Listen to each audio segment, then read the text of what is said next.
three Mafia families, one arranged marriage to preserve the peace, and one woman carrying a secret powerful enough to bring an entire empire crashing down. The harder they try to stay apart, the more fate pulls them together, until their love becomes the spark that ignites a brutal war no one can stop. You are listening to a story exclusively narrated on the Dark Romance Stories channel. Relax and step into the world of love stories filled with mystery, emotions, and passion. Don't forget to like, subscribe to the channel, and leave a comment to support us. This content is the property of Dark Romance Stories.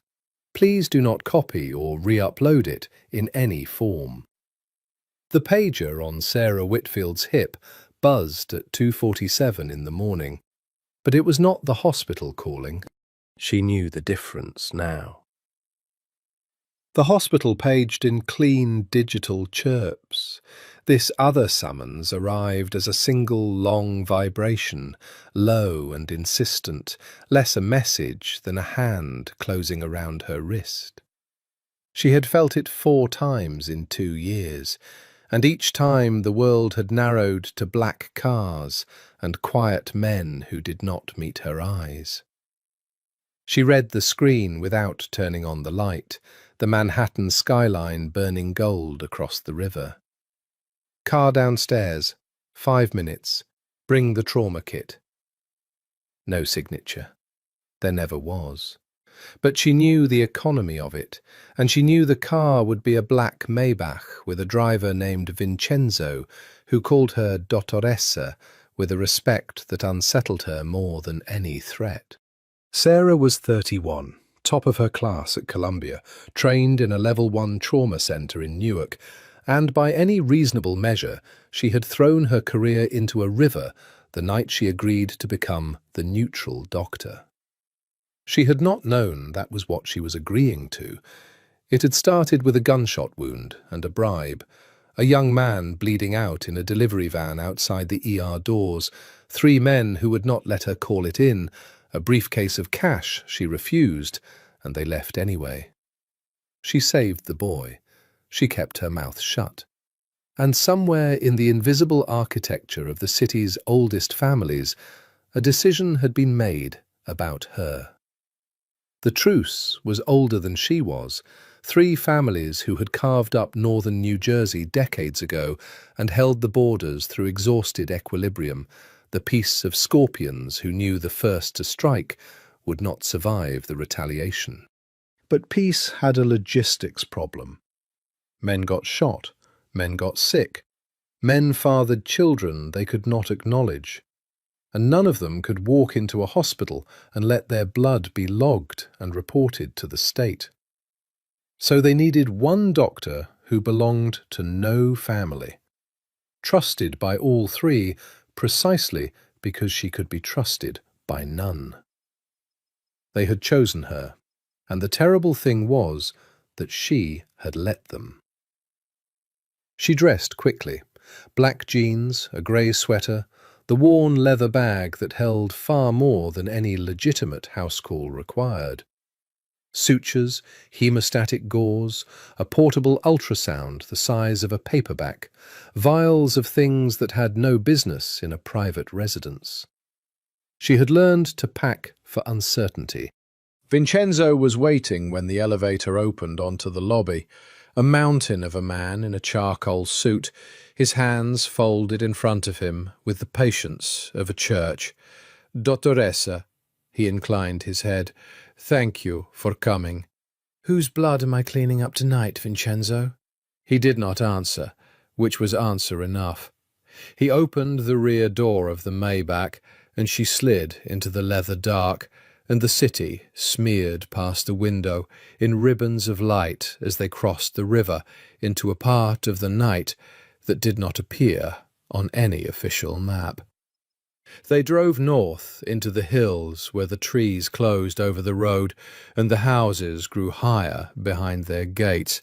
The Genovese estate sat at the end of a private drive lined with imported cypress, an insistence of old-world memory in the New Jersey dark. She had been here before. The marble foyer, the crystal chandelier, the oil portraits of dead men with the same heavy-lidded stare passed down like a family curse. What she did not expect was the young man waiting for her at the top of the stairs. Dr. Whitfield. His voice was low, unhurried, with a faint gravel to it that suggested he had been awake for a long time. "I'm sorry for the hour." She had heard about Antonio Genovese. Everyone who moved in the shadow of these families had heard about Antonio Genovese. The old Don's only son, 34, educated at Georgetown, and then at some place in Milan, back now to take up the weight of a name he was rumoured to hate. She had imagined someone soft, someone the old world had polished into a lawyer's smile. The man at the top of the stairs was not soft.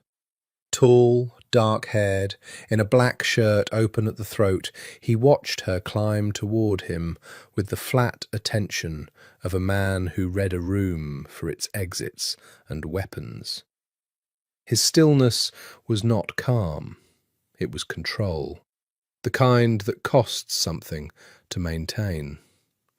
"Where's the patient?" she asked. "Downstairs, my uncle."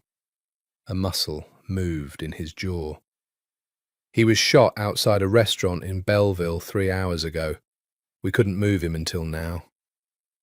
3 hours.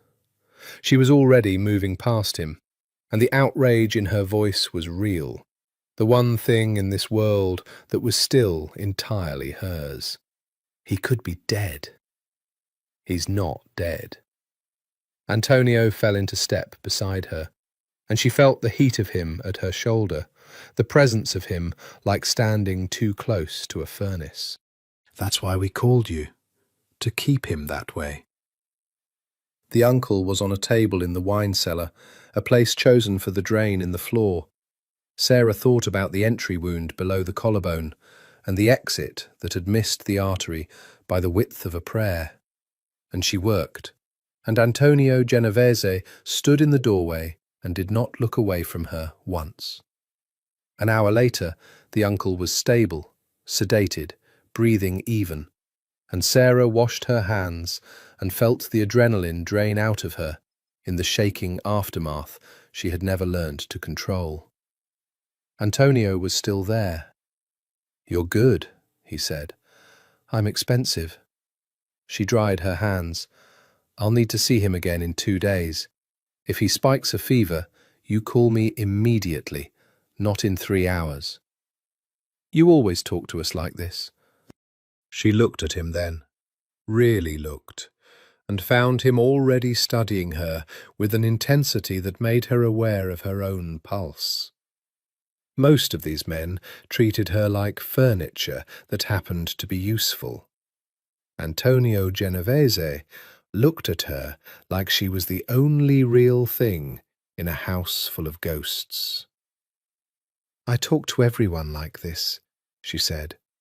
"That's the whole point of me. I don't belong to you." Something flickered in his expression. Not offence, something closer to recognition. "No," he agreed quietly. "You don't." She should have left it there. She gathered her bag and let Vincenzo drive her home through the paling dark. And she told herself the way her skin still held the memory of his attention meant nothing at all. She was already lying to herself, and she knew it, and she did it anyway. The Lucchesi called her 9 days later. Their world was different from the Genovese world, and Sarah had learned to read the difference the way she read a patient's vitals, instantly, without conscious thought. The Genovese loved the old symbols, cypress trees, oil portraits, a wine cellar with a drain in the floor. The Lucchesi loved money the way it looked now. Their compound was glass and steel set into a bluff above the palisades, a house that seemed to hang in the air over the river, all clean lines and cold light, a place designed by someone who had been told what wealth was supposed to look like in a magazine. Don Salvatore Lucchesi was 71 and dying of a heart that had beaten too hard for too long, and Sarah was the only person outside his immediate family who knew it. That was the weight she carried now. Not the gunshot wounds.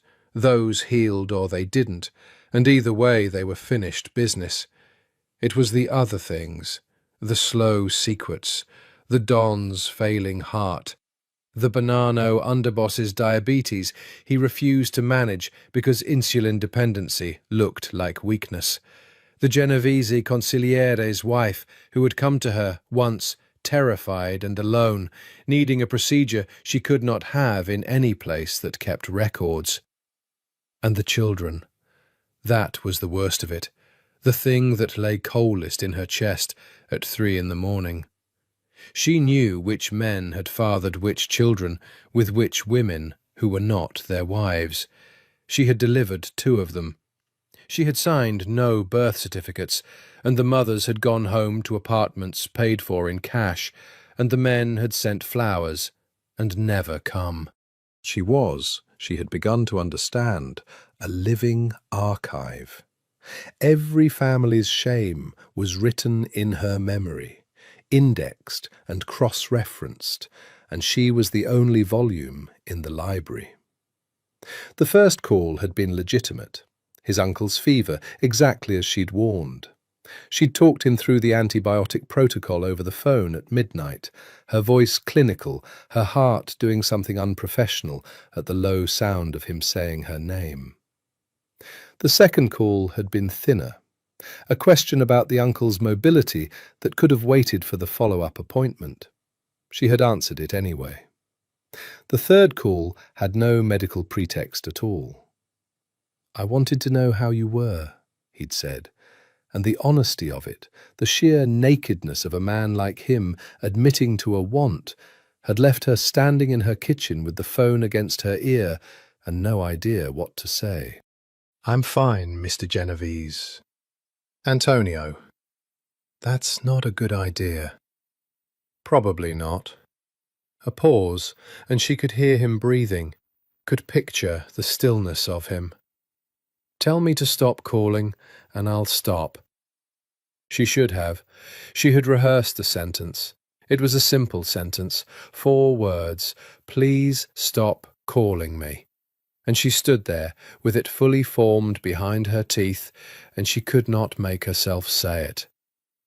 "Good night, Antonio," she said instead, and hung up, and hated herself for the way she smiled at the dark window afterward.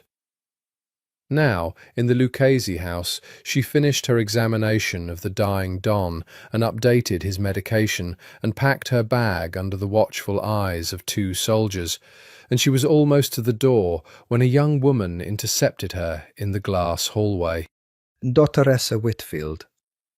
The woman was perhaps 26, dark-eyed, beautiful in a hard, polished way, dressed in cream cashmere that probably cost more than Sarah made in a month. "I'm Isabella, Salvatore's daughter." "Miss Lucchesi." Sarah shook the offered hand. It was cold. "My father speaks highly of you. He says you are discreet." "Discretion is the whole job." "Yes."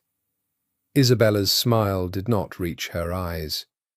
There was something behind them Sarah could not name, a coiled watchfulness, a mind running calculations. "I imagine you know a great deal about a great many people." "I know a great deal about hearts and lungs and wounds. That's all I let myself know." "How careful of you." Isabella tilted her head. "You'll have heard, perhaps, that I'm to be married."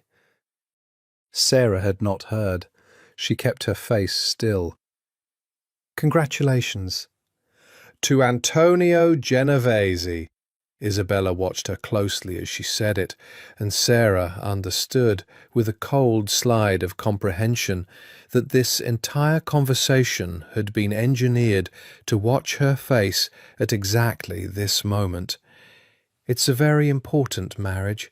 It will make the peace permanent. Two families joined by blood instead of by fear. A pause. I would hate for anything to complicate it. I don't see how a doctor could complicate a wedding, Sarah said. No.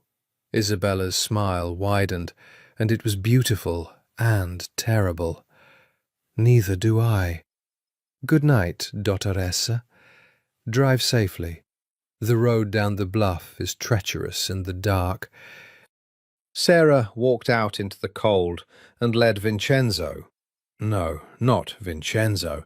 A different driver, a Lucchese man, hold the door for her, and she sat in the dark of the car with her heart pounding, and understood two things with perfect clarity. The first was that Antonio Genovese was engaged to be married, and that this had been arranged before she ever set foot in his father's house, and that whatever was happening in her chest when he said her name was a door she needed to close and lock and never open again. The second was that Isabella Lucchese had looked at her the way a chess player looks at a piece she has already decided to sacrifice.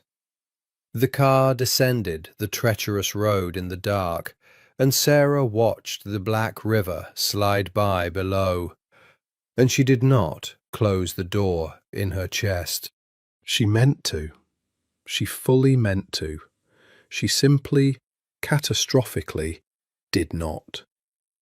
He came to her clinic on a Tuesday. She kept a small, legitimate practice, a concession the families insisted on because it explained her, a paper self that paid taxes and looked, to the ordinary world, like nothing more than a private physician with a discreet clientele. 2 exam rooms, a receptionist named Marta who asked no questions, a window onto a parking lot, and a strip of grey sky. Antonio Genovese did not belong in the ordinary world, and he knew it, and he came anyway. "You don't have an appointment," she said, standing in the doorway of the exam room, where Marta had, with a look Sarah would deal with later, deposited him. "I made one, under a different name." He was sitting on the paper-covered table like it was a throne, his suit jacket off, his shirt sleeves rolled to the forearm, and Sarah's eyes went to the ink there before she could stop them. The edge of something dark disappearing under the fabric, a mark she'd glimpsed the night in the wine cellar and not let herself examine. "I told your receptionist I have chest pains." "Do you have chest pains?" "Constantly," he said, and held her gaze, and the word had nothing to do with his heart's electrical function, and both of them knew it. "That's not funny. I'm not laughing." He wasn't. That was the thing about him she was beginning to understand. The danger of him lived precisely in his refusal to perform. He said outrageous things in the flat, quiet voice of a man reading a shopping list, and it made every word land like it had been considered and meant. "Examine me, doctor. I came all this way. Take my pulse." "Your pulse is fine." "How do you know? You haven't touched me." She should have thrown him out. She was aware, in some clinical and detached part of her brain, of the exact sequence of professional actions that the situation demanded, and she watched herself fail to perform a single one of them as she crossed the room and picked up his wrist. His pulse was not fine. It was fast, and it jumped under her fingers when she touched him, and he watched her count it, and both of them knew what the number meant. 92, she said. "Is that bad? For a man sitting still?" She let go of his wrist. It cost her something to let go. It means you're agitated. I'm not agitated. He said it, looking directly at her, and the correction in his voice was gentle. I'm here. The silence in the room had weight. Outside the window, a car door slammed. Someone laughed. The ordinary world went on being ordinary. And inside the room, Sarah stood a foot away from a man she had no business wanting, and felt the whole edifice of her carefully maintained neutrality begin to hairline crack. "You're getting married," she said. It came out lower than she intended. "To Isabella Lucchesi. She told me herself, 9 days ago." Something closed in his face. Not surprise, he'd known she would learn it. Something more like grief that he'd been caught before he was ready. "Yes," he said. "Then what are you doing in my exam room, Antonio?"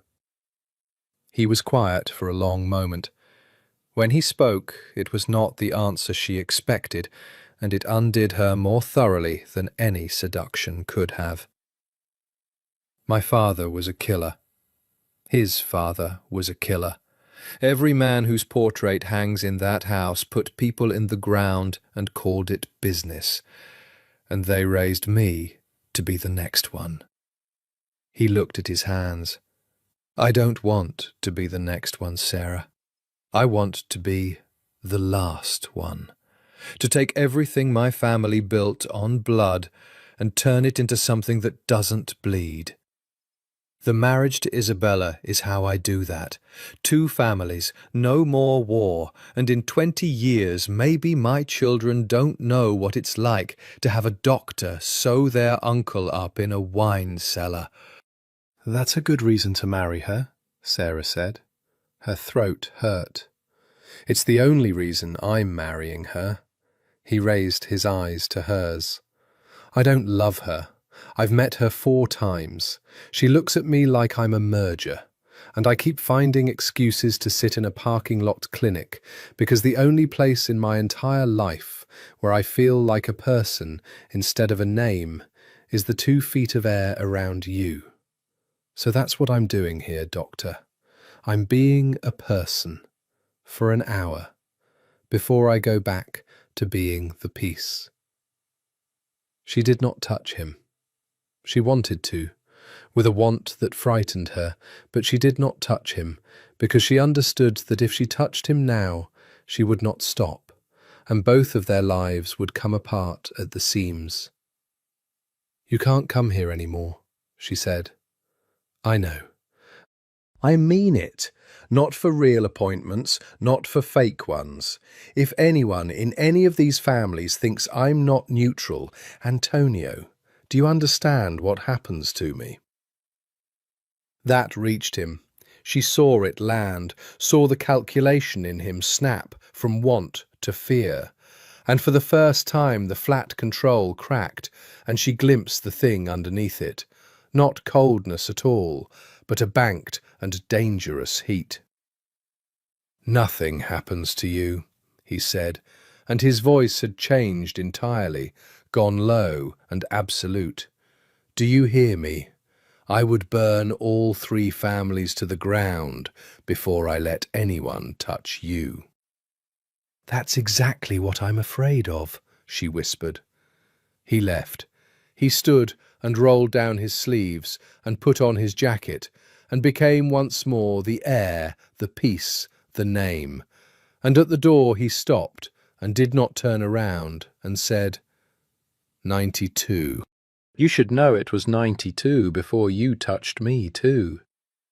Then he was gone, and Sarah sat down hard on the exam table, where the warmth of him still lingered in the crackling paper, and she put her face in her hands, and she did not cry, because she had trained for years not to cry, but she came closer than she had in a very long time. He came back the next Tuesday, and the one after that. She never once threw him out. The Tuesdays became a season. Sarah measured time by them now, though she would not have admitted it under oath. Monday was the long, slow climb toward the thing she was not supposed to want, and Wednesday was the descent away from it, and in between there was 1 hour in a parking lot clinic when Antonio Genovese sat on her exam table and told her the truth about his life, and she told him the truth about hers, and neither of them touched the other, and it was the most intimate thing that had ever happened to her. The cage had bars she'd stopped being able to see, and the most dangerous of them was the one Don Salvatore had named in his silk bed. You know too much. Every Tuesday made her more valuable and more fragile at once. Every secret she carried was a coin, and she had never spent one, and the not spending was the only thing keeping her alive. But a full vault attracts thieves regardless of whether the owner ever touches the gold. It came home to her in the second week of a cold October. The Bonanno family called for the first time in months. She'd never liked the Bonanno work. The Genovese were courtly, the Lucchese modern, the Bonanno simply dangerous. A family that had never made the transition from street to boardroom. Old Don Bonanno was a stroke-diminished ghost now, and real power had drifted to his son Marco, 30, wolfishly handsome, with a temper the whole underworld stepped around. The patient this time was a soldier with a knife wound, routine, and Sarah stitched him in a back room of a nightclub the Bonannos owned in Newark, the bass thudding through the walls like a second pulse. She was packing up when Marco Bonanno came in and shut the door and leaned against it, and looked at her the way a man looks at a locked safe he's decided he has the right to open. Dottoressa. He rolled the word around like he was tasting it. You take care of everybody, don't you? Us, the Genovese, the Lucchese. He smiled. You know all our little problems. I know your soldier will need the stitches out in 10 days. That's not what I mean. He pushed off the door and crossed to her, too close, and she made herself hold still, because stepping back was blood in the water with a man like this. I mean, you're a very well-informed lady. I mean, if a man wanted to know something about the Genovese, something private, something a man could use, that man might think a doctor who's been in and out of that house was worth having a conversation with. I don't discuss patients, Sarah said. Any patients. That's the arrangement. It's the only reason any of you trust me, including you. The arrangement. He said it like it amused him. The arrangement's a piece of paper nobody ever signed, sweetheart. It holds because everybody's scared of everybody. You know what happens to arrangements like that. Enlighten me. They hold right up until they don't. He reached out and, before she could react, tucked a strand of her hair behind her ear, and the intimacy of it was a threat more explicit than a gun. And when they don't, the smart people are the ones who already decided which side they're standing on. You want to think about which side you're standing on, Dottoressa.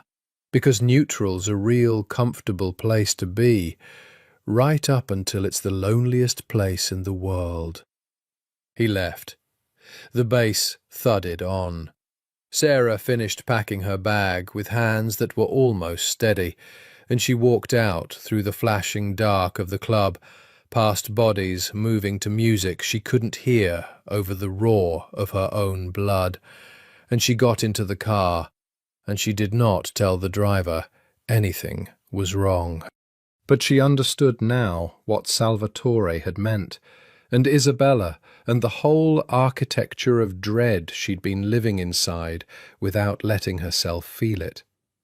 She was not a doctor who happened to know secrets. She was a repository. And the thing about a repository was that its value was highest to whoever was willing to break it open. She called Antonio that night. She'd sworn she wouldn't, and she did anyway, because he was the only person in her impossible life she could say it to. "Marco Bonanno threatened me tonight," she said. "Not directly, but he wanted me to know I'm a resource. He wanted me to know the peace is thinner than everyone pretends." The silence on the line changed. She could feel it change, feel the temperature of it drop, and when he spoke, his voice was the flat, absolute thing she'd heard once before, in the exam room, the voice from under the control. What did he touch? "What? You said he wanted you to know. Men like Marco don't just talk. What did he touch, Sarah?" She hadn't meant to tell him. "My hair. He tucked my hair behind my ear. It was nothing. It was just to—" "It wasn't nothing." A long breath. "Listen to me. You don't go to the Bonanno Club alone again. If they call, you call me first, and Vincenzo drives you, and he waits in the room. I don't care what it does to your neutrality. Your neutrality doesn't matter to me if you're not breathing." "Antonio, I mean it." And then, lower, in a voice she'd never heard him use, a voice with the floor gone out from under it. "I can't do this if something happens to you. I can hold all of it together, the families, the marriage, the peace, all of it. But not if you're not somewhere in the world being alive. Do you understand what I'm telling you?" She understood. God help her. She understood exactly. "Yes," she whispered. Neither of them said the word, but it sat on the line between them, in the dark, unspoken and enormous. And after they hung up, Sarah lay awake, watching the city burn across the river, and knew that the cage had a name now, and the name was love, and there was no lock in the world that could hold it. The engagement party was held in November, in a ballroom on the top floor of a Manhattan hotel that the Genovese family did not own, but might as well have. And Sarah was invited because of course she was invited. That was the cruelty of her position. She could not decline.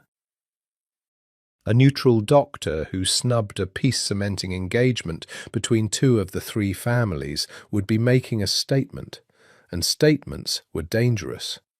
And so she put on a black dress she'd bought for a wedding she'd never attended, and let Vincenzo drive her into the city, and rode the elevator up into a nightmare made of chandeliers.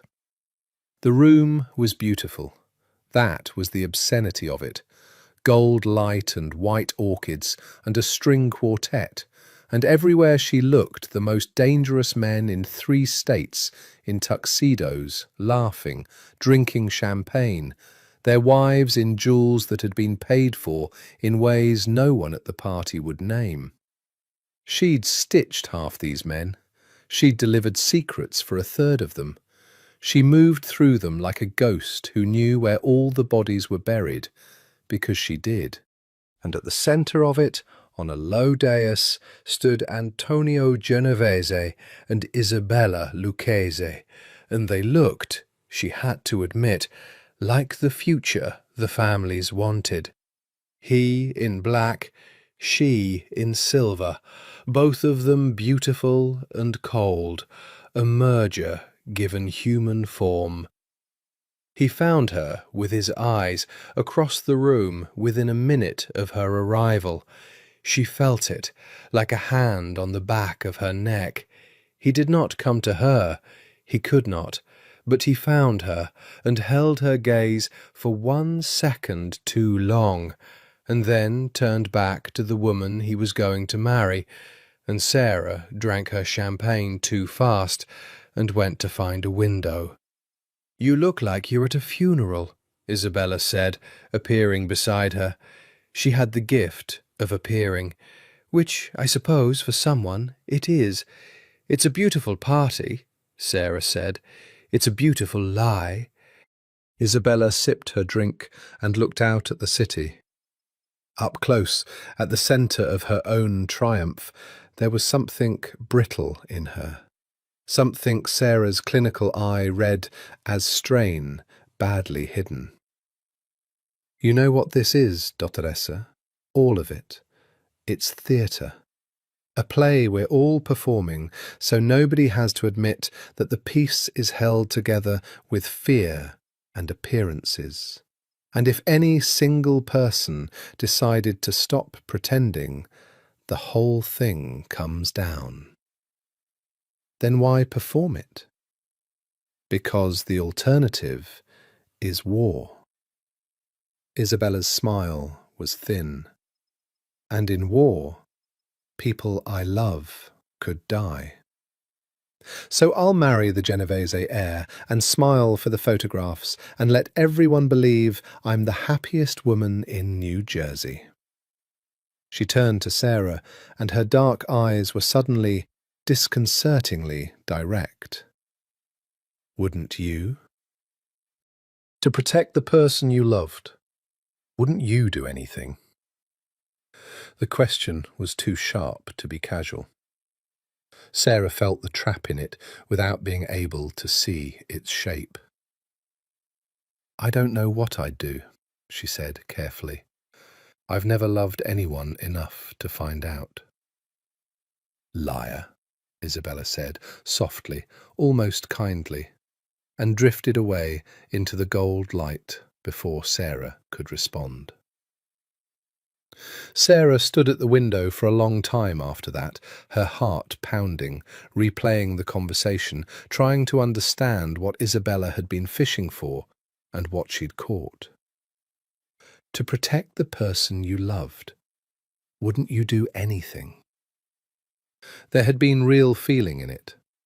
Isabella Lucchesi, engaged to be married in 3 months, had spoken about love with the desperation of a woman who was in it. And it had not, Sarah was almost certain, been about Antonio. She was still turning it over when a hand closed around her elbow, and she knew the weight of it before she turned. "Dance with me," Antonio said. "Are you insane? Half this room has watched me stitch their brothers, which is exactly why it's safe." His voice was low, his face arranged into the pleasant nothing of a host doing his duty. The heir dances with the family doctor at his own engagement party. It's polite. It means nothing. Everyone will forget it in an hour. His hand tightened just slightly. "Please, one song. I've been in this room for 3 hours pretending, and I need 3 minutes that are real, or I'm going to lose my mind." She should have said no. She said yes, because she was made of the same weakness he was, and he led her to the floor and put his hand at the small of her back, and they moved to something slow the quartet was playing, and for the length of one song, the ballroom and the families and the fear all fell away. "You're shaking," he murmured. "I'm terrified. This is the most dangerous thing I've ever done, and I do dangerous things for a living." "I've got you." His hand pressed warm against her spine. "Nobody's watching. They're all too busy performing to notice anyone else performing." "Isabella's watching. Isabella's always watching." Something moved through him at the name, and she felt it in the sudden tension of his hand. "What did she say to you?" "She asked if I'd do anything to protect someone I loved." Sarah looked up at him. "Antonio, I don't think she wants this marriage. I think she's performing harder than anyone in this room.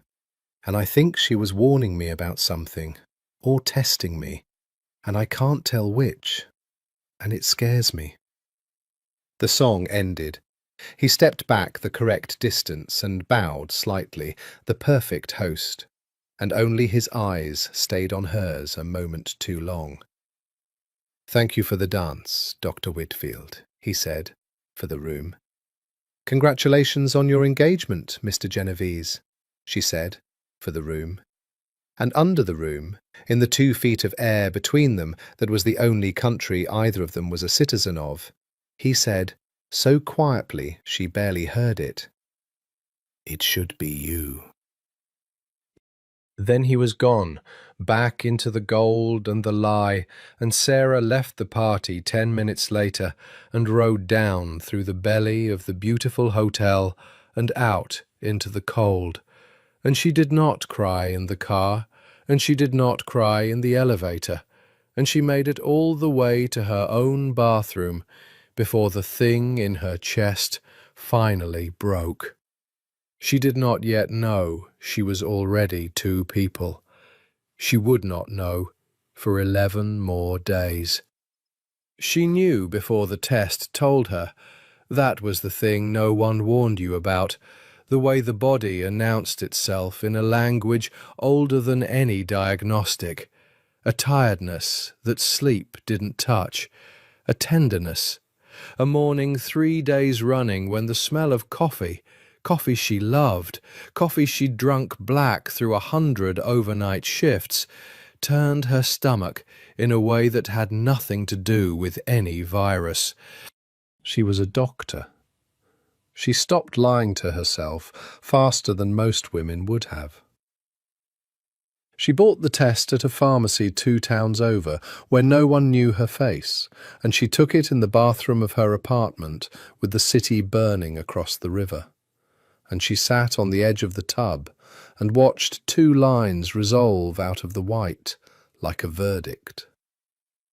Then she sat there for a very long time. She did the math because the math was the only solid thing in a spinning world. 11 days since the engagement party, 6 weeks then, more or less, since the one night she had let herself stop being neutral. It had happened after the Marco Bonanno threat, after the phone call, the flat, absolute voice. "I can't do this if something happens to you." He had come to her apartment, the first and only time he'd ever come, breaking every rule they'd built, because Vincenzo had reported that a Bonanno car had been seen on her street, and Antonio had not been able to breathe until he saw with his own eyes that she was alive. He'd meant to check on her and leave. She'd meant to let him. Neither of them had left anything. They had stood in her kitchen, and the pretense had simply run out, the way water runs out of a cracked glass, all at once and completely, and he had said her name like it was the only word he knew, and she had crossed the 2 feet of air that was their whole country, and after that there were no more rules, for one night, in the dark, above the river. He'd been gone before dawn. They'd never spoken of it directly since. A look, a silence, a hand that lingered a half-second too long on Tuesdays, because to speak of it was to admit it was real, and if it was real, then it was a catastrophe, and they had both chosen, without discussing it, to survive by not looking directly at the sun. And now there were 2 lines on a test, and the sun was inside her, and in 2 weeks Antonio Genovese would stand in a cathedral in front of 3 families and formally, publicly, irrevocably become engaged to be married to Isabella Lucchese. The private engagement made a matter of public record and honour, the ceremony that transformed an arrangement into a binding of blood that could not be undone without spilling it. 2 weeks. Sarah stood up eventually, because sitting on the edge of a tub was not a plan, and she washed her face and looked at herself in the mirror and tried to find the doctor in there. the woman who assessed and decided and acted. The doctor looked back at her, hollow-eyed, and offered no diagnosis because there was no protocol for this. There was no clinical pathway that led out of a room where the man you loved was 2 weeks from a wedding that would end a war, and you were carrying the one fact in the universe that could stop it.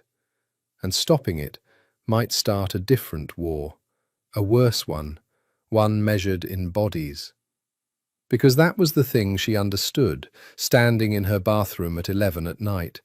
This was not a story about a woman and a man and an inconvenient pregnancy. If it were only that, it would be the simplest thing in the world, painful but simple. This was a story about a peace treaty, written in the language of marriage, and she was holding a secret that could tear the treaty in half. If she told Antonio, he would not go through with the wedding. She knew him well enough by now to know that with certainty, and the certainty terrified her. He would not marry Isabella while Sarah carried his child. He was too much himself for that. And when he refused the marriage, the Lucchese would take it as the deepest possible insult, a Genovese heir humiliating a Lucchese daughter at the altar of the peace. And the fragile equilibrium that had held for a decade would shatter, and the wine cellars would fill with the wounded, and she, the doctor, would be sewing them up by the dozen, while she carried the reason for all of it under her heart. And if she didn't tell him, she would watch him marry another woman, and she would raise his child alone in the shadow of families who executed liabilities, and every one of those families would eventually learn to count. A doctor with a child of no named father. Men who had spent their whole lives calculating leverage would look at that child and do the arithmetic, and they would arrive at an answer, and the answer would put a target on a person who did not yet have a heartbeat you could hear without a machine. Either path led to blood. That was the trap Isabella had been circling at the party without knowing its true shape. Wouldn't you do anything to protect the person you loved? Sarah understood the question now in her own body. She would. She already knew she would. She just didn't know what the anything was. She did not call him. She wanted to, so badly her hand actually lifted the phone from the counter, and then she set it down again, because she understood that this was the one secret she could not carry the way she carried the others. This one was not in her memory. It was in her blood.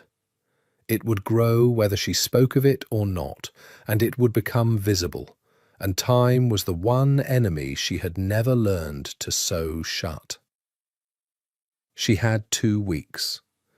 2 weeks to decide whether to detonate the peace to save the man, or protect the peace and lose him. And either way to figure out how a woman who had built her whole identity on belonging to no one was going to survive belonging now so completely to a life she had never planned and could not give up. Sarah Whitfield lay down on her bed without undressing and put her hand flat against her stomach, over the secret, over the future, over the small, impossible fact that had just made her the most dangerous woman in New Jersey for an entirely new reason. "Okay," she whispered to the dark, to the city, to the 2 lines, to the child. "Okay, we'll figure it out. I promise you. We'll figure it out." She did not sleep. Across the river, the towers burned gold and cold, indifferent, beautiful, and somewhere out in the dark, the 3 families slept the untroubled sleep of men who did not yet know that the peace they'd built had just been quietly, invisibly undone. Not by a bomb, not by a betrayal, but by 2 lines on a test in a bathroom in Hoboken. The clock had started. It would not stop for anyone. She almost told him on the Tuesday. He came, as always, under a false name and sat on the paper-covered table, and the first thing he said was, "You look tired," and the tenderness in it nearly finished her. "I'm always tired. I'm a doctor." "No?" He tilted his head, studying her with that unnerving attention. "This is different. Something's wrong. Tell me what's wrong, and I'll fix it." "I'm pregnant." The words were right there, formed and ready, and she looked at his beautiful, tired, hopeful face, the face of a man who believed he could marry his way to peace, and understood that if she said them, everything he was building would come down, and she would be the one who brought it down. She wasn't ready, because she loved him, and she was not yet willing to hand him a choice with no good answer. "I'm fine," she said. "The banana business has me on edge, that's all." He didn't believe her, and she watched him decide, out of some grace she didn't deserve, not to push. "The formal engagement's in 11 days, he said quietly. "After that there's no turning back without a war." He looked at his hands. "I keep thinking there has to be another way, some way to bind the families that doesn't cost me—" He stopped. "That doesn't cost you what?" "You. Every plan I've ever made costs me you. There's no version of peace that has you in it, and I can't stop trying to find one, and it's driving me insane." She stood very still, the secret pressed against her ribs like a second heart. "Antonio," her voice was steady, which was a miracle, "if you had a reason, a real reason, something that made the marriage impossible, would you take it, even if it meant war?" He looked up sharply, and for a moment she thought he'd read it in her, thought the whole thing would come out in the grey light of the exam room, but he only said, "I don't get reasons. Men like me don't get to be rescued by reasons. We make the hard choice, and we live with it." A pause. "Why? Do you have one?" The moment stretched. Outside, the ordinary world laughed and slammed its car doors. "No," she said. "I just wanted to know what kind of man you are." "And?" "The kind who'd want the reason," she said softly, "and refuse it anyway. Which is the worst kind, for me." He left that day without touching her, as always, and as always, the not touching was its own kind of touching, and Sarah stood at the window and watched his car pull out of the lot and pressed her hand to her stomach and thought, "Not yet, not yet, but soon. I can't hold this much longer." She had 11 days. She did not know that she had far fewer than that before the choice would be taken out of her hands entirely. The Lucchese called her the next night. It was Isabella, which was strange. The family's summonses came through drivers and soldiers, never through the principals themselves, and never through the women. But it was Isabella's voice on the line, and it was not cold now. It was frayed. "Dottoressa, I need to see you, privately, not at the house, somewhere no one knows." "Miss Lucchese, I'm not sure that's—" "Please." The word cost her something. Sarah could hear it. "I need a doctor I can trust, and you're the only one who belongs to no one. I need—" a breath. "I need something taken care of. Quietly. Woman to woman. No one can know. Not my father, not the Genovese, no one." Sarah closed her eyes. She knew this call. She'd had it before, from the Genovese consiglieri's wife, from two others. She knew what taken care of quietly, no one can know, meant, and she knew the shape of the desperation behind it. "Where?" she said. They met in a diner off Route 17, the kind of place with vinyl booths and endless coffee, where two women could sit in a corner at 10 at night and no one would look twice. Isabella came without a driver, which was itself extraordinary.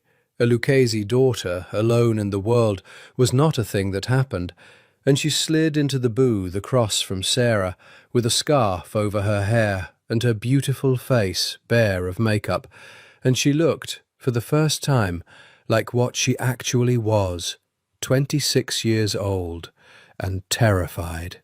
"I'm not sick," she said before Sarah could speak. "I want to be clear. There's nothing wrong with me. I need you to understand that first. Then what do you need, Isabella?" Isabella wrapped both hands around her coffee cup and looked at the steam rising off it, and when she spoke, it came out in a rush, a confession held too long under too much pressure. "I'm in love," she said. "Not with Antonio." "God, not with Antonio. He's fine, he's decent, but he's a stranger. He's a treaty in a suit. I've been in love since I was 19 with someone I'm not allowed to want, someone my family would kill him for, someone who's on the wrong side of everything." Her eyes came up, dark and burning. "And in 11 days I'm supposed to marry the Genovese heir and cement a peace and spend the rest of my life smiling in photographs while the person I actually love watches from across a room at parties like the one you saw me at." Sarah's mind connected things she'd sensed and not understood, the strain behind the triumph, the woman who made things happen so she could control how they fell apart. "Why are you telling me this?" she said carefully. "What do you actually need from me?" Something calculating flickered behind Isabella's fear, and Sarah realized, too late, always too late, that even this confession was partly a performance. "I need to know if you're really neutral," Isabella said quietly. "That's all. I need to know if the neutral doctor is really neutral, or if she's already chosen a side. Because I've seen the way Antonio Genovese looks at you, Dottoressa. The whole room saw it, and I need to understand what that means for the 11 days I have left to fix my life." The blood went cold in Sarah's veins. "I don't know what you're talking about," she said. "Of course you don't." Isabella smiled, and the fear was gone from her face now, folded away, replaced by something hard and clear and frightening. "Neither do I. We're two women who don't know anything having coffee." She stood, dropping bills on the table. "Thank you for coming. It's good to know where you stand." At the edge of the booth she paused and added, almost gently, "You should be careful, Sarah. A woman who knows too much and loves the wrong man, that's a very short life expectancy in my world. I'd hate to see it. Truly." She walked out into the parking lot and got into a car that had, Sarah now saw, been waiting the whole time. A dark car with a man at the wheel Sarah couldn't make out, and was gone. Sarah sat alone in the vinyl booth with 2 cups of cooling coffee and understood that she had just been read like a book by someone far better at this game than she was, and that Isabella Lucchese had learned exactly what she'd come to learn, and that whatever the woman was planning, Sarah had just handed her a crucial piece of it. She had 11 days. She had a secret growing under her heart, and she had just been marked, unmistakably, as a player on a board she'd spent 2 years pretending she was only cleaning. Antonio knew something had changed. He couldn't name it, but he could feel it, the way he'd learned to feel a room before he walked into it, and it was making him reckless. He sat in the back of the Maybach outside her building at midnight, which was insane, which broke every rule he'd built, and he watched the light in her window and did not go up. Vincenzo, in the front seat, said nothing. Vincenzo had been his father's man and was now his, and Vincenzo had opinions about the doctor that he kept behind his teeth like the professional he was, but he did not say, "This is madness," out loud, and Antonio was grateful for it, because it was madness. In 10 days he would formalize a marriage that would end a war. And instead of sleeping, he was sitting outside the home of a woman he had no right to love, watching her window like a soldier watching a border. The thing he could not tell anyone, could not tell Sarah, could not tell Vincenzo, could not tell the ghost of his mother, whose name he wore on his arm, was how completely she had rearranged him. He had spent his whole life being the still point, the controlled one, the son who felt nothing on his face while men bled out in front of him, because feeling was a luxury the heir could not afford. And then a woman, with tired eyes and steady hands, had talked to him like he was a person instead of a name, and something in him that had been holding its breath for 34 years had finally, quietly, exhaled. He was obsessed. Alone in the dark of the car, he could name it. He thought about her waking and sleeping, found reasons to hear her voice, had memorized the register of her laugh on the rare occasions he earned it. When Marco Bonanno had tucked her hair behind her ear, a violence had risen in him so cold it frightened even him, the calm certainty that he could kill a man and feel nothing, so long as the man had touched her. That was the thing about the peace. Everyone thought Antonio Genovese wanted peace because he was gentle. He wasn't gentle. He wanted peace because he knew exactly what he was capable of, and he had decided, at 19, standing over his mother's grave, that he would not spend his life feeding the machine that had killed her by inches, the machine of blood and honor and men who solved everything with guns.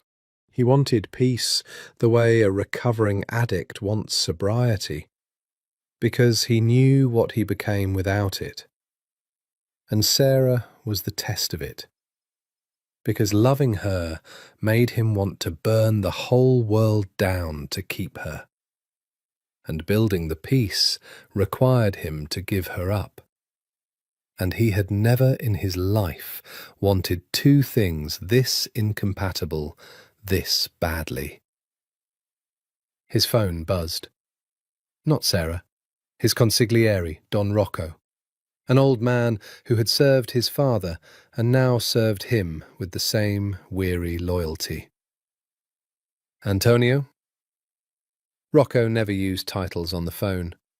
The old man had earned the informality.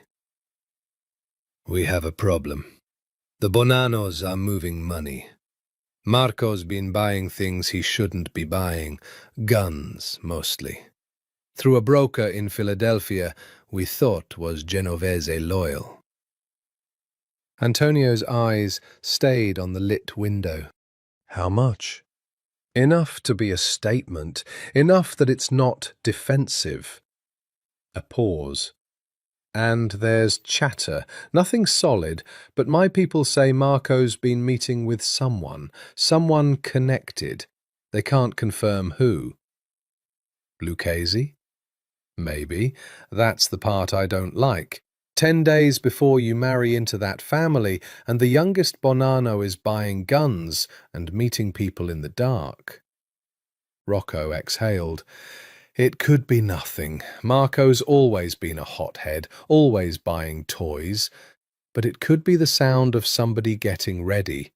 And if the Bonanos break the truce 10 days before your wedding, then the wedding won't matter, Antonio finished, because there'll be a war, whether the Lucchesi and Genovese are joined or not. Yes. Antonio was quiet for a long moment, watching the window and the two problems in his life, the private catastrophe of loving the doctor and the public catastrophe of a piece coming apart, braided together into a single cold dread he couldn't yet name. "Watch, Marco," he said finally. "Watch the money. And Rocco, put a man on Dr. Whitfield. Discreet. She's not to know. If the truce is fraying, she's the first person every family in this thing is going to think about, because she's the one who knows where all the bodies are. I want her safe." A pause on the line. "Antonio?" Rocco's voice was careful and old, and had known him since he was a boy. "The doctor. Is there something I should understand?" "No," Antonio said. "There's nothing to understand. She's an asset. Assets get protected. Watch Marco." He hung up before the old man could ask again, and he sat in the dark and looked at the window until, eventually, the light went out. Then he told Vincenzo to drive, and he went home to a mansion full of dead men's portraits, and he did not sleep either, though he did not know that the woman across the river was not sleeping for a reason that would, in 10 days, end the world he was trying so carefully to save. The next morning everything was still holding. The peace stood. The wedding was scheduled. The families circled each other in the wary equilibrium they'd maintained for a decade. It was the last morning any of that would be true, because in a nightclub in Newark, Marco Bonanno was receiving a phone call from a woman whose voice he loved and whose face he could never be seen with. And the woman was telling him that the neutral doctor had confirmed what they needed to know, that the doctor and the Genovese heir were exactly what they'd suspected, and that the time to move was now, before the wedding, not after, because a wedding that produced peace was the one thing that would trap them both forever. "Are you sure?" Marco said. "Once we start this, there's no—" "I'm sure," said Isabella Lucchesi, in a voice soft with love and hard with purpose. "Do it. Break all of it. And when the smoke clears, no one will be looking at us, because everyone will be looking at the war. That's how we get free, Marco. We don't run from their world. We burn it down and walk out through the ashes together." And Marco Bonanno, who loved her more than he loved his own life, said yes. The truce broke on a Thursday at 9:14 in the evening, in 3 places at once. Later, when Sarah tried to reconstruct the night, she would remember it the way patients remembered accidents, not as a sequence, but as a set of stills, disconnected, lit too bright.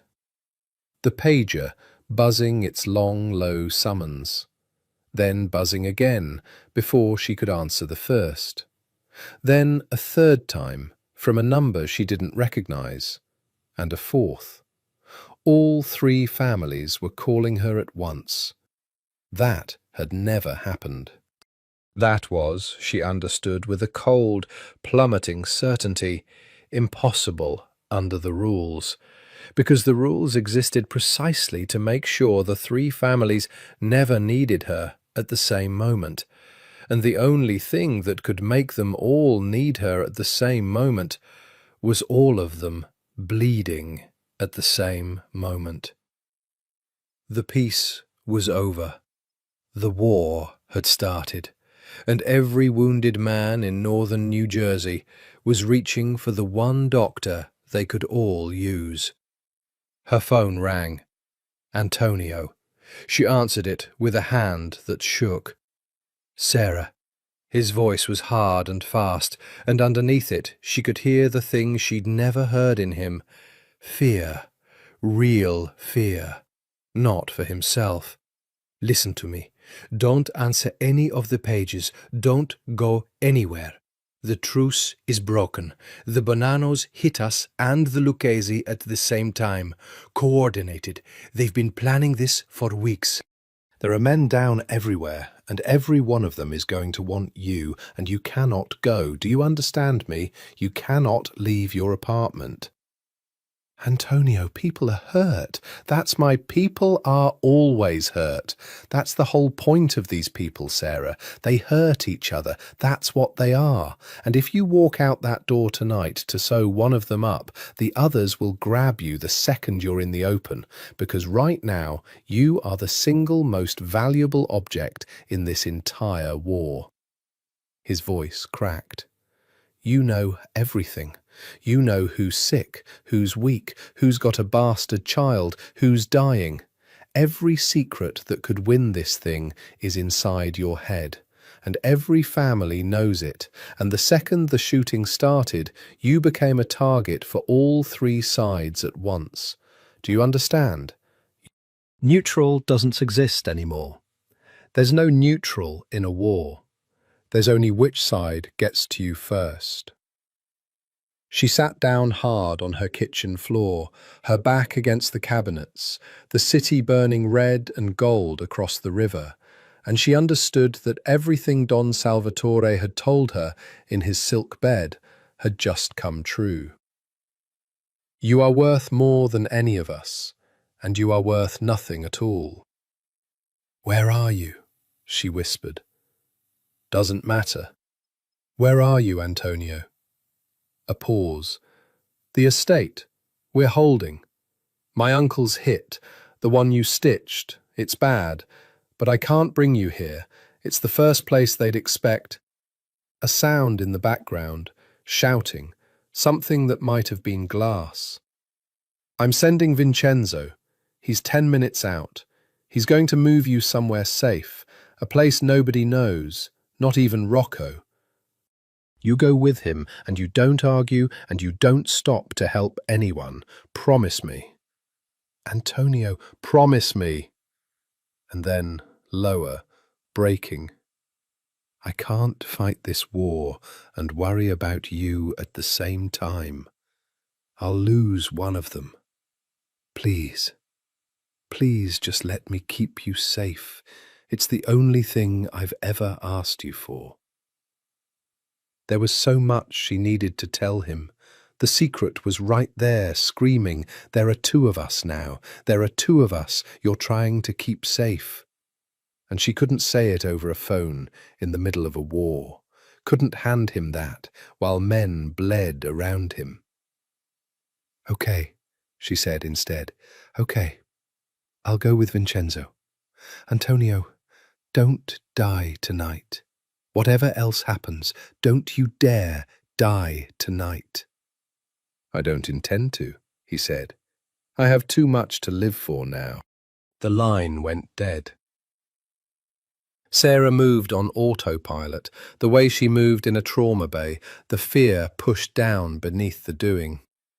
She packed the leather bag, not because she planned to use it, but because a doctor felt naked without it. And she put on her coat, and she stood by the door, and she waited for Vincenzo. And the pages kept coming, buzz after buzz, the wounded of 3 families crying out for the one healer they shared. And she made herself not answer, and it was the hardest thing she'd ever done. 10 minutes. She counted them. Across the river, the city burned on, indifferent. At the 11-minute mark, someone knocked. 2 knocks, then 1, the pattern Antonio had given her over the phone, and relief flooded through her so hard her knees nearly gave, and she opened the door. It was not Vincenzo. There were 3 of them, in dark clothes, and the one in front had a face she almost recognized from the Banano Club. And he smiled at her the way Marco Bonanno had smiled. Like a man opening a safe he'd decided he had the right to open. "Dottoressa," he said, "we've been looking forward to a conversation." She tried to slam the door. She was fast. Years of trauma medicine had given her good reflexes, but they were faster, and there were three of them, and a hand caught the door and a shoulder drove it back, and then they were inside her home, inside the last neutral ground she had, and a cloth came over her face that smelled of chemicals she could identify by name, even as they took her under. Her last thought, before the dark, was not fear for herself. It was, "I never told him. He's going to fight this whole war not knowing there were two of us. I never told him." Then there was nothing, and the pages buzzed on in an empty apartment, and across the river the towers burned, and somewhere Vincenzo arrived 1 minute too late to a door standing open on a home with no one in it. She woke to concrete and cold, and the taste of chemicals at the back of her throat. Training took over before fear could. She catalogued herself the way she'd catalogue a patient. No acute pain, extremities intact, hands zip-tied in front rather than behind. Sloppy or deliberate, she couldn't tell yet. A basement, industrial, the hum of a ventilation system, a bare bulb, a metal chair beneath her and a metal table in front of her. No windows. She had no idea how long she'd been out. The chemical suggested hours, not minutes. The door opened and Marco Bonanno walked in. "There she is." He sat across the table, easy, a man in command of his own basement. "The famous neutral doctor. Half my guys wanted to just take what's in your head and be done with it. I said no. She's a professional. Professionals understand incentives." "People are dying," Sarah said, steadier than she felt. "Right now, while you sit here. Some of them from wounds I could treat. You broke a 10-year peace and kidnapped the one person who could keep your own soldiers alive. That's not strategy, Marco. That's stupidity in a nice suit." Something flickered across his face, irritation, and under it, briefly, something that looked almost like doubt. The peace was a cage. Everybody pretending, everybody scared. You break the cage, you find out who you are. Who told you that? It was instinct, the same instinct that had read Isabella across a diner booth. Those aren't your words. Somebody put them in your mouth. The doubt again, quickly hidden, he leaned forward. "Here's how this goes. You're going to tell me everything you know about the Genovese. Weaknesses, the old man's health, who's sick, who's compromised, where the money's soft, everything you've got locked up in that head. You do that, you walk out of here alive, and you go back to being nobody. You don't?" He shrugged.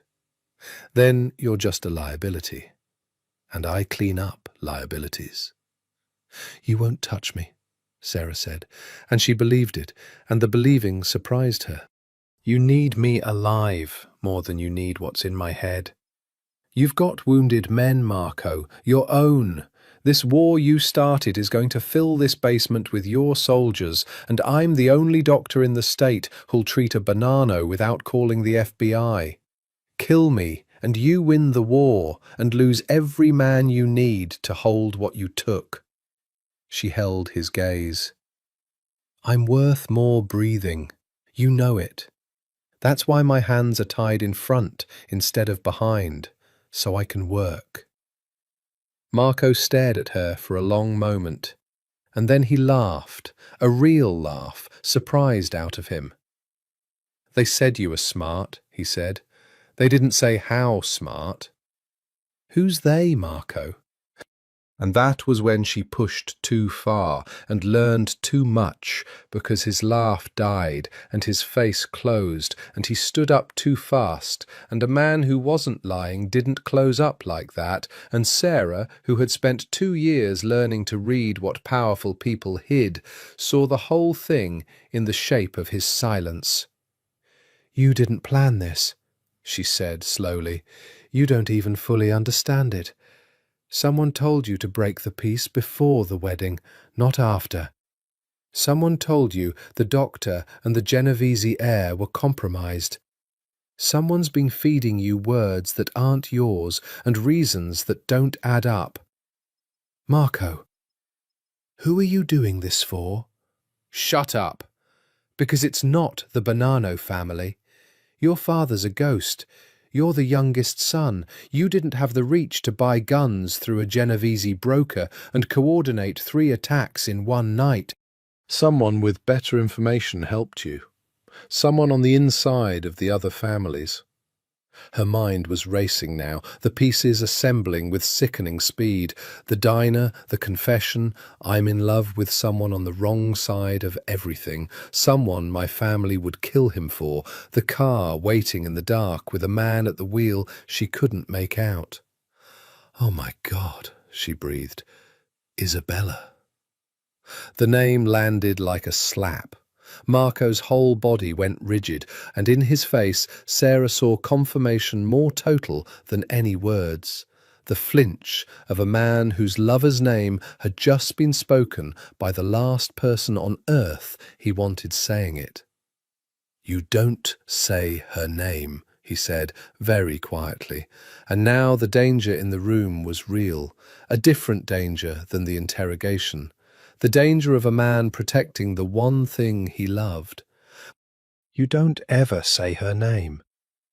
"She's the wrong side of everything to a Lucchese daughter," Sarah said, the truth pouring out of her now, unstoppable. "A Bonanno, you. She's been in love with you since she was 19. And she's supposed to marry Antonio Genovese in 9 days, to seal a peace she never wanted, to a man she doesn't love, and spend the rest of her life watching you across ballrooms." The horror of it, the elegant, awful logic of it, unfolded in her mind.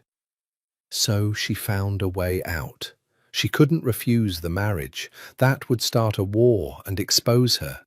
But if the war started on its own, from the outside, if the Bonannos broke the truce before the wedding, then there'd be no wedding to refuse, no peace to seal, just chaos. And in the chaos, no one would be watching a Lucchese daughter and a Bonanno son. "She used you, Marco. She used your family.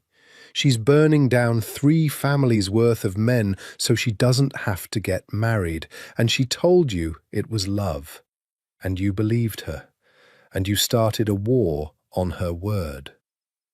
"She loves me," Marco said, but his voice had gone thin. "I'm sure she does." Sarah's own voice softened, because she understood, suddenly, that Marco Bonanno was as trapped as she was. A man who'd done a monstrous thing for the oldest reason in the world. "I'm sure she loves you. That doesn't mean she didn't use you. People do both. She made you the engine of her escape, and she made sure the war would point everyone at the Bonannos and never at her. When the smoke clears, Marco, who's holding the blame? Who broke the peace? You are. Not her. You." The silence in the basement was total. The ventilation hummed. Marco Bonanno stood over her, and she watched a decade of certainty come apart behind his eyes, watched him arrive terribly at the arithmetic he'd never let himself do. "Get out," he said to the men at the door, without turning around. "Everybody out, now." They went.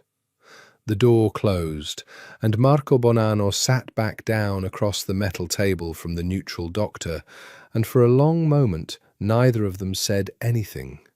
Two people who had just discovered they were both pieces in a game neither of them had been allowed to see.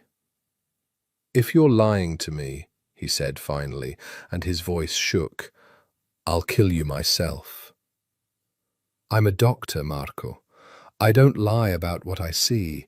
It's the only thing I've got." She leaned toward him as far as the ties would let her. "You want to know what I know? Here's what I know, for free. You've been set up to take the fall for a war you started for love. And the only two people who can prove otherwise are sitting at this table. So untie my hands and let's both stay alive long enough to figure out what we're going to do about it." Antonio Genovese had not slept in 31 hours, and he was learning what kind of man he became when the peace was gone and Sarah was missing. It was not the kind of man he'd wanted to be. It was the kind of man his father had been. He'd learnt she was taken at 9:26 when Vincenzo called from her open door, and something in Antonio had gone very cold and very clear, the way a blade goes clear when you strip everything else away. He'd stopped feeling afraid at that moment. Fear was a luxury. What replaced it was worse and more useful. A total, patient, murderous focus. "Everyone we have," he told Rocco, in the war room that had been his father's study, the dead men in their oil frames watching. "Every soldier, every marker, every favour anyone's ever owed this family. I want to know where she is by morning." "Antonio?" Rocco was pale. The old man had buried a lot of people in his life, and Antonio could see him doing math he didn't like. "The uncle's dead. Bled out an hour ago. We couldn't move him, and we had no doctor." A pause. "We have 3 men down. We might still save if we had—" "We don't have her because they took her," Antonio said, and his voice was so flat it frightened the old man more than shouting would have. "So we get her back, and then she saves the men. That's the order of operations. Her first. The men are dying now. She's a—" Rocco stopped himself, but not fast enough. "Say it." Antonio turned to him. "She's an asset. That's what you were going to say. Finish it." The old consigliere held his gaze for a long moment, and then, gently, with the sorrow of a man who'd watched this exact thing destroy Antonio's father, he said, "She's not an asset to you, is she, Antonio? She's the reason you couldn't find a version of the piece that worked. It was her all along." Antonio did not answer. The answer was on his face, and both of them knew it. "You understand what this means," Rocco said quietly. "The wedding is in 9 days. If it comes out that the Genovese heir is in love with the neutral doctor, that he'd tear the family apart to save her, the Lucchesi will take it as the marriage being a lie. The peace was never going to hold on a marriage where the groom loves someone else. And now there's a war, and the one thing that could have stopped a war was that marriage, and you can't even pretend anymore, because you're about to burn every resource we have to find one woman." The old man spread his hands. "I'm not judging you, son. God knows your mother would understand. I'm telling you the price. So you go in with your eyes open, the way she'd have wanted." Antonio looked at the portrait of his grandfather, a killer, and his great-grandfather, a killer, and he thought about the world he'd wanted to build, where children didn't grow up counting bodies, and he understood that he was about to trade that world for one woman, and that he would do it, and that this made him exactly what he'd sworn at 19 never to become. "I know the price," he said. "Pay it, find her." They found her at 4 a.m. through a Bonanno soldier with a gambling debt and a loose mouth. A warehouse in the industrial flats, off the books, a place old Don Bonanno had used for storage in the days when the family still moved product with its own hands. Marco's private ground. "It's a trap, or it's real," Rocco said, studying the map. "Either way, if you go in there with soldiers, they'll kill her the second they hear us coming. She's their only leverage. The instant she stops being leverage, she stops being useful." "Then I don't go in with soldiers."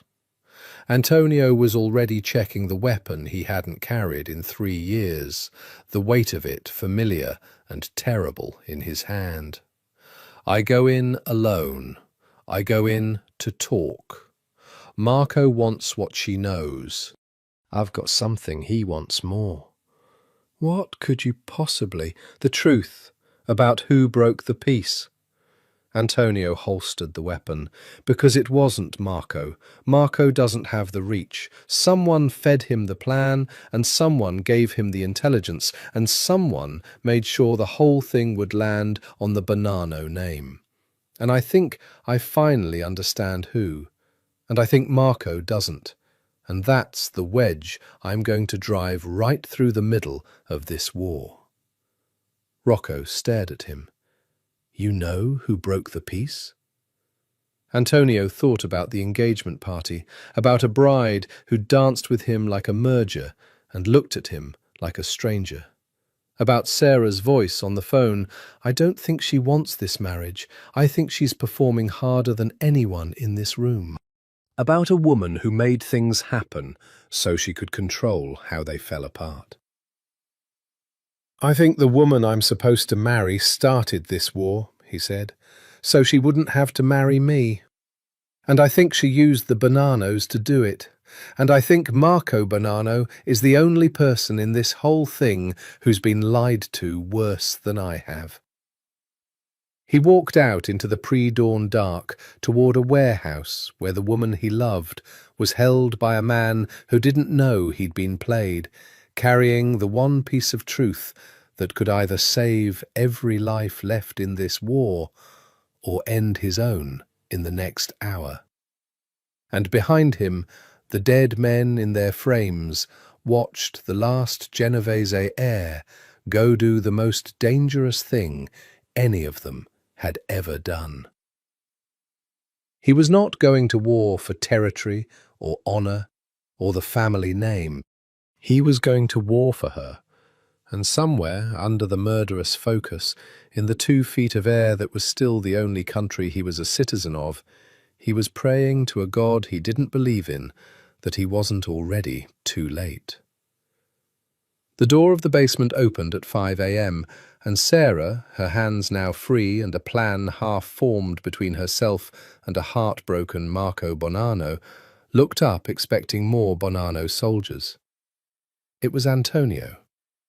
He came down the concrete stairs alone, unhurried, his hands visible and empty, and the moment his eyes found her, alive, unharmed, sitting at the metal table, something moved through his whole body, a shudder of relief so total it was almost violence, quickly mastered.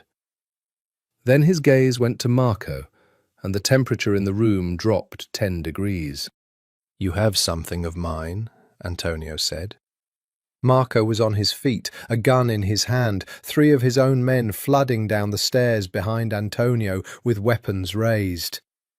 "You came alone?" Marco sounded almost impressed. The Genovese heir walked into a Bonanno warehouse, alone, 9 days before his wedding, for a doctor. "You want to tell me that's about her medical opinions?" "I want to tell you who started this war," Antonio said, and he did not look at the guns, he looked only at Marco. Because it wasn't you. You don't have the reach to buy through my broker, or the intelligence to hit 3 targets in one night. Somebody handed you this whole thing gift-wrapped. Somebody who wanted a war so badly they were willing to burn every family in the state to get it. And I think you know who, Marco. I think you've known the whole time, and you've been calling it love. Don't, Marco said, and the gun trembled. She's supposed to marry me in 9 days, Antonio said, stepping into the guns, his voice never rising. Isabella, your Isabella, and she'd rather set the world on fire than stand beside me in that cathedral. So she found a man who loved her enough to light the match. That's you, Marco. And when the counting's done, it's the Bonanos who broke the peace, the Bonanos who take the blame, and a Lucchese daughter, and whoever she really loves, walk out of the ashes free, because nobody will ever think to look at the grieving bride. The silence in the warehouse was absolute. She told me you'd say something like this, Marco said, but his voice had no flaw under it. She told me the Genovese would try to turn me, divide and... Did she? Sarah spoke from the table, quiet, steady, the doctor's voice she used to deliver diagnoses no one wanted. Marco, did she tell you exactly what he'd say before he said it? Because that's not love warning you. That's a person who planned every move on this board, including this one, making sure that when the truth came for you, you'd already been trained not to hear it. Marco Bonanno stood in the centre of his father's warehouse with a gun in his hand and 2 people telling him the same unbearable thing. And Sarah watched the exact moment the certainty finally broke. Watched a young man realise that the great love of his life had made him the instrument of her freedom and the scapegoat of a war. And that he'd killed men on her word, and that he would go down in the history of these families as the fool who shattered the peace while she wept prettily at his funeral. "Get out," Marco said to his men, for the 2nd time that night, and his voice was wrecked. "Get out." They hesitated. Antonio didn't move. And then, slowly, they went. Because there was something in the room bigger than orders, and even soldiers could feel it. When they were gone, Marco lowered the gun and sat down heavily on the concrete stairs and put his face in his hands. And for a moment he was not a Mafia son or a warlord or a killer. He was just a boy who'd been used by the person he loved most. "If it's true," he said, muffled into his hands, "if she used me." He looked up, and his eyes were terrible. "Then I started a war for nothing. Men are dead for nothing, and the only way to stop it is to give up the one thing I have left, which is her." "Or," Antonio said, and now he crossed the room to Sarah, and his hands went to the ties around her wrists that Marco had already loosened, and his fingers on her skin were not steady at all. "We all stopped pretending. All 3 families. We put the truth on the table. Who really broke the peace, and why? And we let the honour of it fall where it falls. It costs Isabella everything. It costs you your name. It costs me." He looked at Sarah, and something passed between them, enormous and unspoken. "It costs me the marriage that was supposed to end the war. But it stops the war. That's the trade. Truth for blood." "They'll never believe it," Marco said. "It's my word and yours against a Lucchese daughter. Isabella's untouchable. Old Salvatore's dying, everyone knows it, and Isabella's the future of that family. You accuse her without proof, you just start a second war on top of the first. And that was when Sarah understood what her own body had made her, what the secret under her heart had been building toward this entire terrible night. And she understood it with a clarity that took her breath away. "You'll have proof," she heard herself say. Both men looked at her. "You'll have a reason so absolute that no one can pretend it away. A reason that proves past any argument that this marriage was never going to hold, that it was a lie from the start on both sides, hers and his." Sarah stood up, rubbing her freed wrists, and she looked at Antonio, at the man she loved, at the father of the child no one else in the world knew about, and she made the choice she'd been circling for 11 days. The choice between the peace and the man, and discovered that the only way out was straight through the middle of both. "Antonio," she said, "there's something I have to tell you. And after I tell you, nothing is ever going to be neutral again."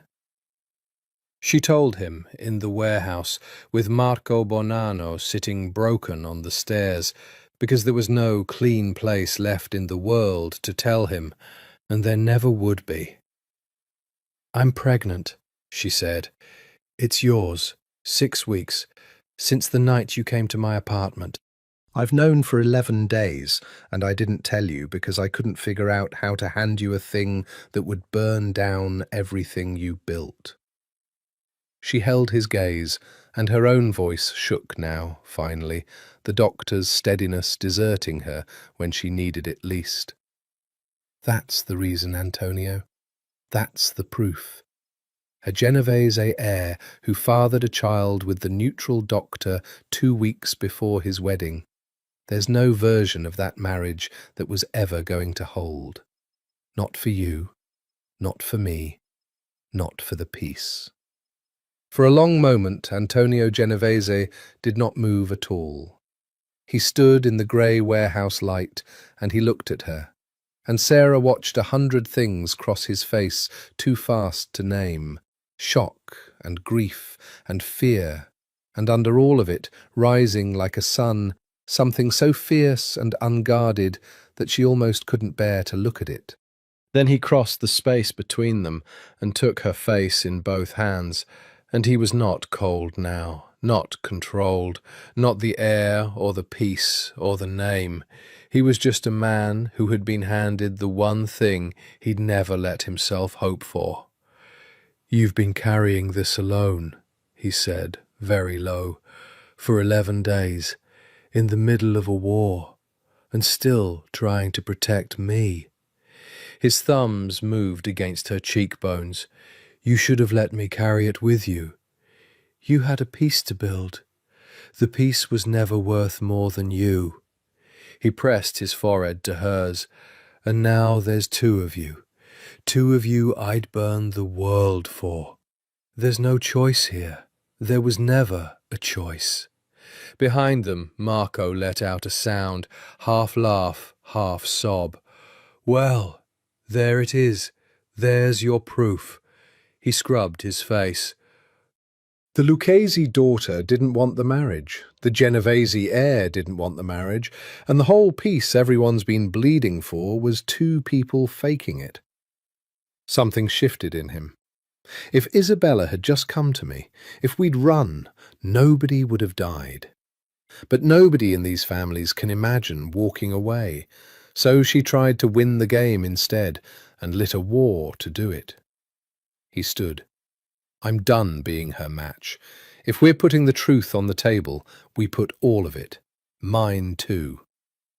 "You understand what that costs you," Antonio said, stepping back from Sarah, but keeping one hand at the small of her back, the possessive, protective weight of it, grounding her. "You confess you broke the peace on a woman's word, a Lucchese woman. You're admitting to a war. Your own family might not survive the shame of it. The other capos will want your head. Better my head than my soul, Marco said. Besides, a bitter smile, you think I've got a future either way? The war's lost the second you two walk out of here alive. My family broke the peace. There's no coming back from that. The only question left is whether I go down as a fool who did it for nothing, or a man who told the truth and stopped the bleeding. He looked at Sarah. You did this, Dottoressa. You walked into my basement as a hostage, and you turned me in an hour. Antonio, this one's more dangerous than all three families put together. You should marry her before she runs the whole state. Antonio didn't laugh. He looked at Sarah with an intensity that made her flush, and he said, I intend to. The word hung there. Marry. Sarah opened her mouth to say something about the impossibility of it. The 8 surviving days of chaos between here and any future, and Antonio pressed a finger gently to her lips. Not now, not here, in a warehouse with a war on, but I'm telling you where I stand. When this is over, there's no going back to Tuesdays and 2 feet of air. You're mine. You've been mine since you told me my pulse was 92. His hand slid to her jaw. So we survive this, all 3 of us. His eyes dropped to her stomach, and something broke open in his face again. And then we build a life the families can't touch. It's the only plan I've got left, and the only one I've ever wanted. They'll never let us, Sarah whispered. You know that. A neutral doctor who's not neutral anymore, carrying a Genovese child. I'm not an asset now, Antonio. I'm a bomb. Every family in this thing is going to understand exactly what that child means the second it's known. Bloodline, leverage, a Genovese heir with no protection and every reason to be used. I know. His jaw tightened, which is why we control how it comes out. We don't let it leak in a whisper, in a way they can use in the dark. We put it on the table ourselves, in the open, in front of all 3 families at once, framed exactly the way we want it framed. He looked at Marco. There's going to be a meeting. There has to be. The war can't sustain itself. Everyone's bleeding. Someone's going to call for a sit-down within days. When they do, we walk in with the whole truth. Who broke the peace and why? And when they move to execute the doctor for knowing too much, because they will, Sarah, the second the war's over, that's the first thing they'll all agree on. I stop them with the one fact none of them can argue with. The blood drained from Sarah's face as she understood what he meant. You tell them, she breathed, about the baby, about us, in front of all 3 families. It's the only thing that saves you. His voice was gentle and absolute. A doctor who knows too much, they kill. The mother of a Genovese heir, carrying the bloodline of one of the 3 families, they can't touch her without touching the child. And they can't touch the child without starting a blood feud that makes this war look like a disagreement. It makes you untouchable, Sarah. It's a cage. He held her eyes. But it's a cage that keeps you breathing. And I'll spend the rest of my life turning it into something better than a cage. I swear it to you. Sarah stood in the warehouse between the man she loved and the man she'd unmade, carrying the child that had turned her from a keeper of secrets into the secret itself. and she understood that there was no path back to neutral, that neutral had died the night the truce broke, that she was about to become something no woman in this world had ever been. "Then let's go tell 3 families the truth," she said, "and see who's left standing when it's over." They did not get the meeting for 6 more days, and the 6 days were the longest of Sarah's life. She spent them in a safe house Antonio owned, under a name that connected to nothing. A quiet stone house upstate, with a lake behind it and Vincenzo at the door. And she was not idle, because the war did not stop for her safety. Antonio brought her the wounded he could move, his own men, and then, in an arrangement that would have been unthinkable a week earlier, some of Marco's. Because Marco Bonanno had made a private, separate peace with the Genovese heir that no one else yet knew about. A peace built on a shared enemy and a shared truth. So the neutral doctor, who was no longer neutral, treated the soldiers of a war she had helped set in motion, and she was good at it. And it kept her hands busy while her mind ran the terrible arithmetic of the days ahead. Antonio came each night, exhausted, and she checked him over with clinical hands that could not quite hide how they trembled at the sight of the bruises, the greys on his ribs he hadn't mentioned, the exhaustion carving his face into something older. And each night he sat with his hand flat against her still, flat stomach, saying nothing, just feeling for the future that neither of them could yet hear, and it was the most tender and the most frightened she had ever seen a person be. "Tell me about your mother," she said one night, because she wanted to know the shape of the family her child would carry. He was quiet a while. She hated it, all of it. She married my father young and in love, and by the time she understood what he was, she had a son and no way out.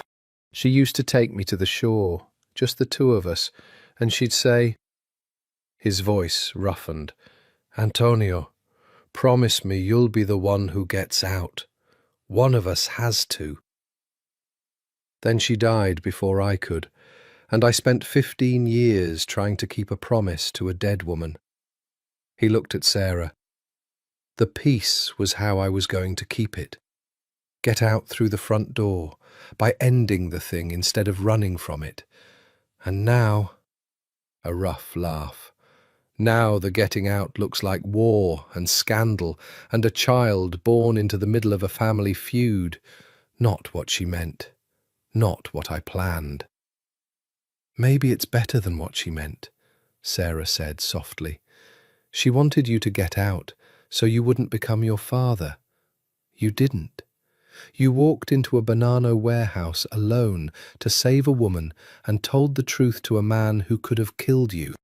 That's not your father, Antonio. Your father would have sent soldiers and burned the warehouse down." He looked at her for a long moment. "You really believe that?" "I've stitched your father's world back together for 2 years," she said. "I know exactly what it does to men.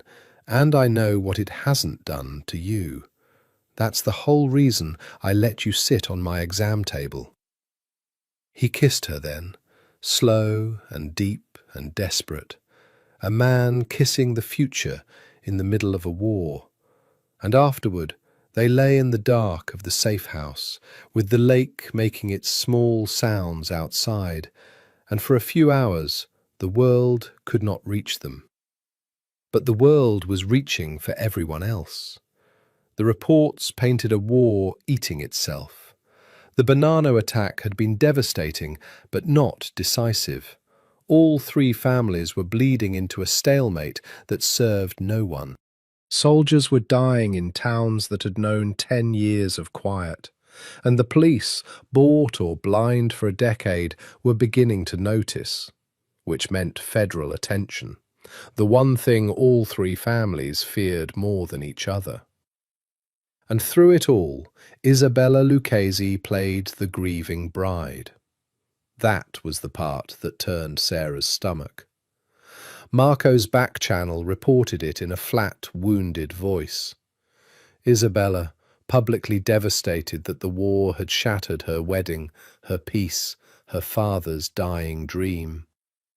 Isabella, comforting the Lucchese soldiers' widows. Isabella, quietly consolidating her position as the future of a family whose dawn was days from death, positioning herself as the only one who could hold the Lucchese together through the crisis she had personally engineered. She had not put a foot wrong.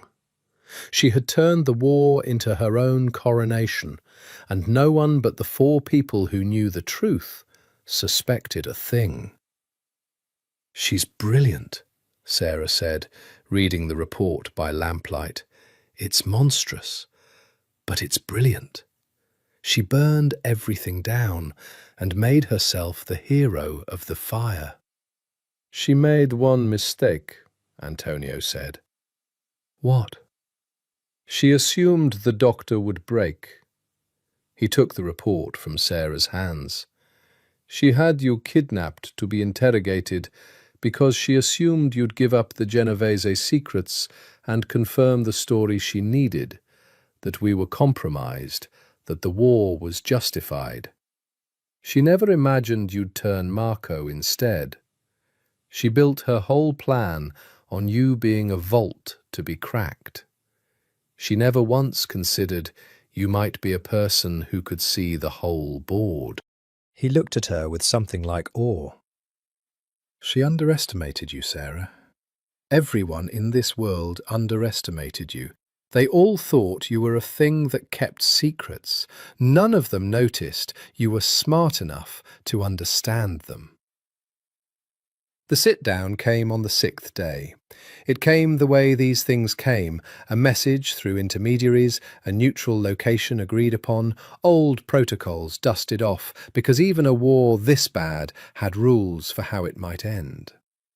All 3 families, all principals, a meeting under the ancient guarantee of parley, to see whether the bleeding could be stopped before the Federals or the collapse did it for them. Rocco brought the message to the safe house himself, and he was grey with dread. "They've called the sit-down," he said. "Tomorrow night." The old hall in the Ironbound, the one all 3 families used to use before the peace. Everyone comes, everyone's disarmed, everyone talks. He looked at Antonio, then at Sarah, and his old eyes filled with something close to grief. And Antonio. "The first item on the table, before anyone talks peace, is the doctor. All 3 families agree on exactly one thing right now. The neutral doctor knows too much. She's been in Bonanno hands. No one can trust what she's given up. And the war made her a loose end that has to be tied off." He swallowed. "They've already decided. Before any peace talk begins, the doctor is to be brought forward and executed. As a gesture of good faith, to prove that no one holds an advantage in secrets going forward. It's the one thing they all agree on." The lamplight flickered. Outside, the lake made its small sounds. And Sarah Whitfield put her hand over the child no one but 3 people knew about, and understood that tomorrow night she would walk into a hall full of the most dangerous men in the state, and that they had already sentenced her to death, and that the only thing standing between her and that sentence was a truth so explosive it would either save her or start the war all over again. "Then tomorrow," she said, and her voice did not shake, because she was a doctor, and she had faced death across a table before. "We tell them everything." The hall smelled of old smoke and older money. It had been a social club once, in the days when the three families still pretended to be social clubs. A long, low room with a stamped tin ceiling and a bar no one had polished in years, and a single long table down the centre where, for the first time in a decade, all three families sat down together in the same room to decide whether they would go on killing each other. Sarah walked in between Antonio and Vincenzo, and the room went silent. She counted the players the way she counted vitals. At the head of the table, in a wheelchair, old Don Salvatore Lucchese wheeled in to preside over a piece his failing heart would not live to see. Beside him, in black, composed and devastating, Isabella. The Genovese contingent, Rocco, grey and watchful, and the Bonanos. Old Don Bonanno, a stroke-silenced ghost, and Marco, eyes down, playing the part they'd agreed until the moment came. And around the walls, disarmed but present, the soldiers. 50 men who had spent 6 days killing each other, gathered under parley in a room where any spark could restart the fire. So, it was a Lucchese underboss who spoke, a heavy man named Falcone, who had taken up the family's voice while the Don failed. The Genovese bring the doctor. Good. That saves us the trouble of finding her. He looked at Sarah with the flat assessment of a man pricing meat. Let's do the necessary thing first, and then talk like men. The doctor's been in Bonanno hands. She knows everything about everyone, and now God knows what she's told them. She's a loose end. We tie it off. We all start even. We talk peace with clean books. He nodded to a soldier by the wall. Bring her forward. No, Antonio said. The single word dropped into the room like a stone into a well. 50 men turned to look at the Genovese heir, and Sarah felt Antonio's hand close around hers, in full view of every family in the state, an act that told them more than any speech could. The doctor is under Genovese protection, Antonio said. She is not to be touched.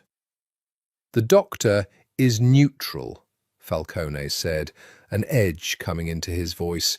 She belongs to no one. That was the whole "she's not neutral anymore," Antonio said, and his voice carried down the long table, flat and clear and absolute. She hasn't been neutral for weeks. And before this room decides to execute her, this room is going to hear the truth about how this war started and who started it and why. Because you've all been lied to. Every one of you. And the woman you're about to kill is the only reason the truth is going to come out at all. The room erupted, voices, chairs scraping, Falcone half rising, the soldiers along the wall shifting.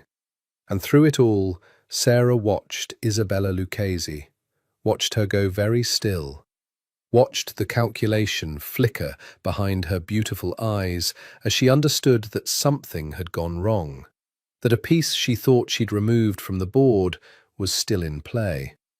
Antonio raised a hand, and the Genovese name still carried enough weight to buy silence.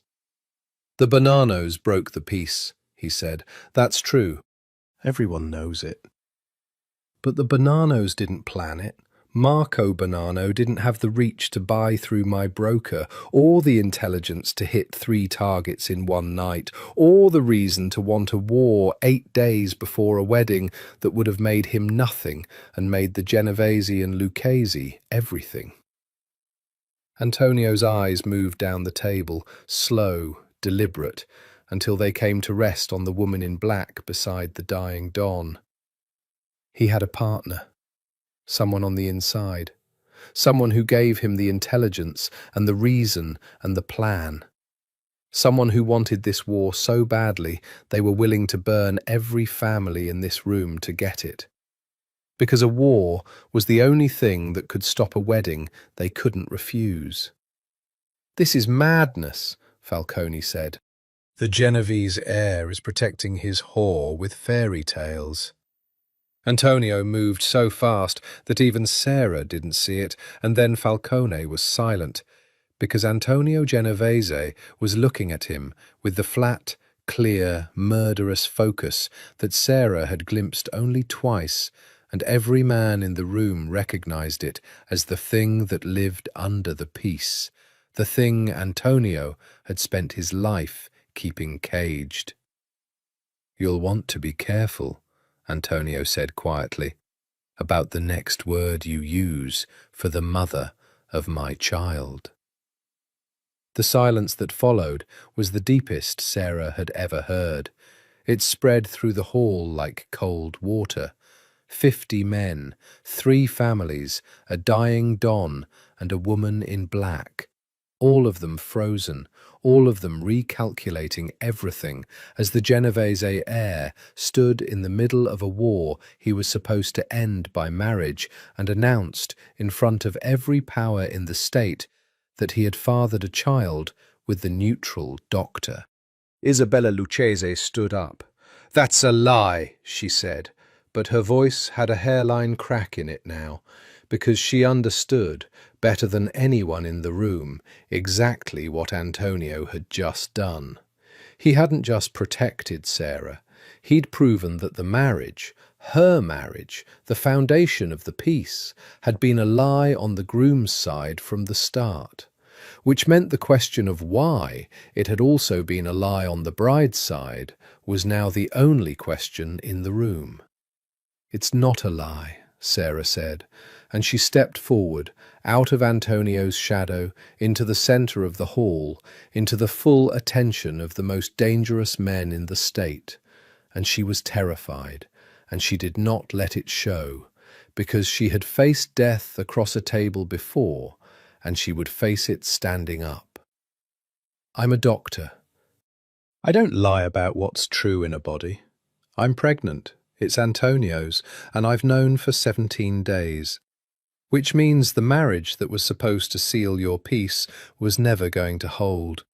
Not because of the war, but because the groom loved someone else before a single shot was fired." She let that land. Then she turned, slowly, to Isabella. "The only thing left to explain is why the bride was so eager to burn it all down too. Isn't it, Isabella?" Isabella Lucchese was the best liar in a room full of professional liars, and for a moment Sarah thought she might survive on that alone. "I don't know what the doctor thinks she's accusing me of," Isabella said, and her voice had steadied, and she turned to the room with the wounded dignity of a betrayed bride. "I lost my wedding to this war. I lost my father's dream of peace. And now the man who was supposed to marry me stands here with his mistress and his bastard and tries to make me the villain of his own betrayal? This is a Genovese play. They want to shift the blame for the doctor onto a Lucchese so they can protect the woman who's carrying their heir. It's obvious. It's beneath us to even then explain the diner," Sarah said. Isabella stopped.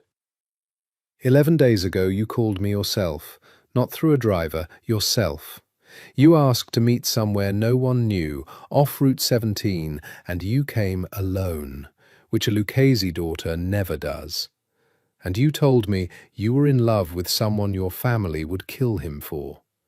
Someone on the wrong side of everything. Sarah kept her voice level, clinical, the voice she used to deliver a terminal diagnosis. "And then you asked me one question, over and over, in 3 different ways. You asked whether I was really neutral, whether the neutral doctor had chosen a side.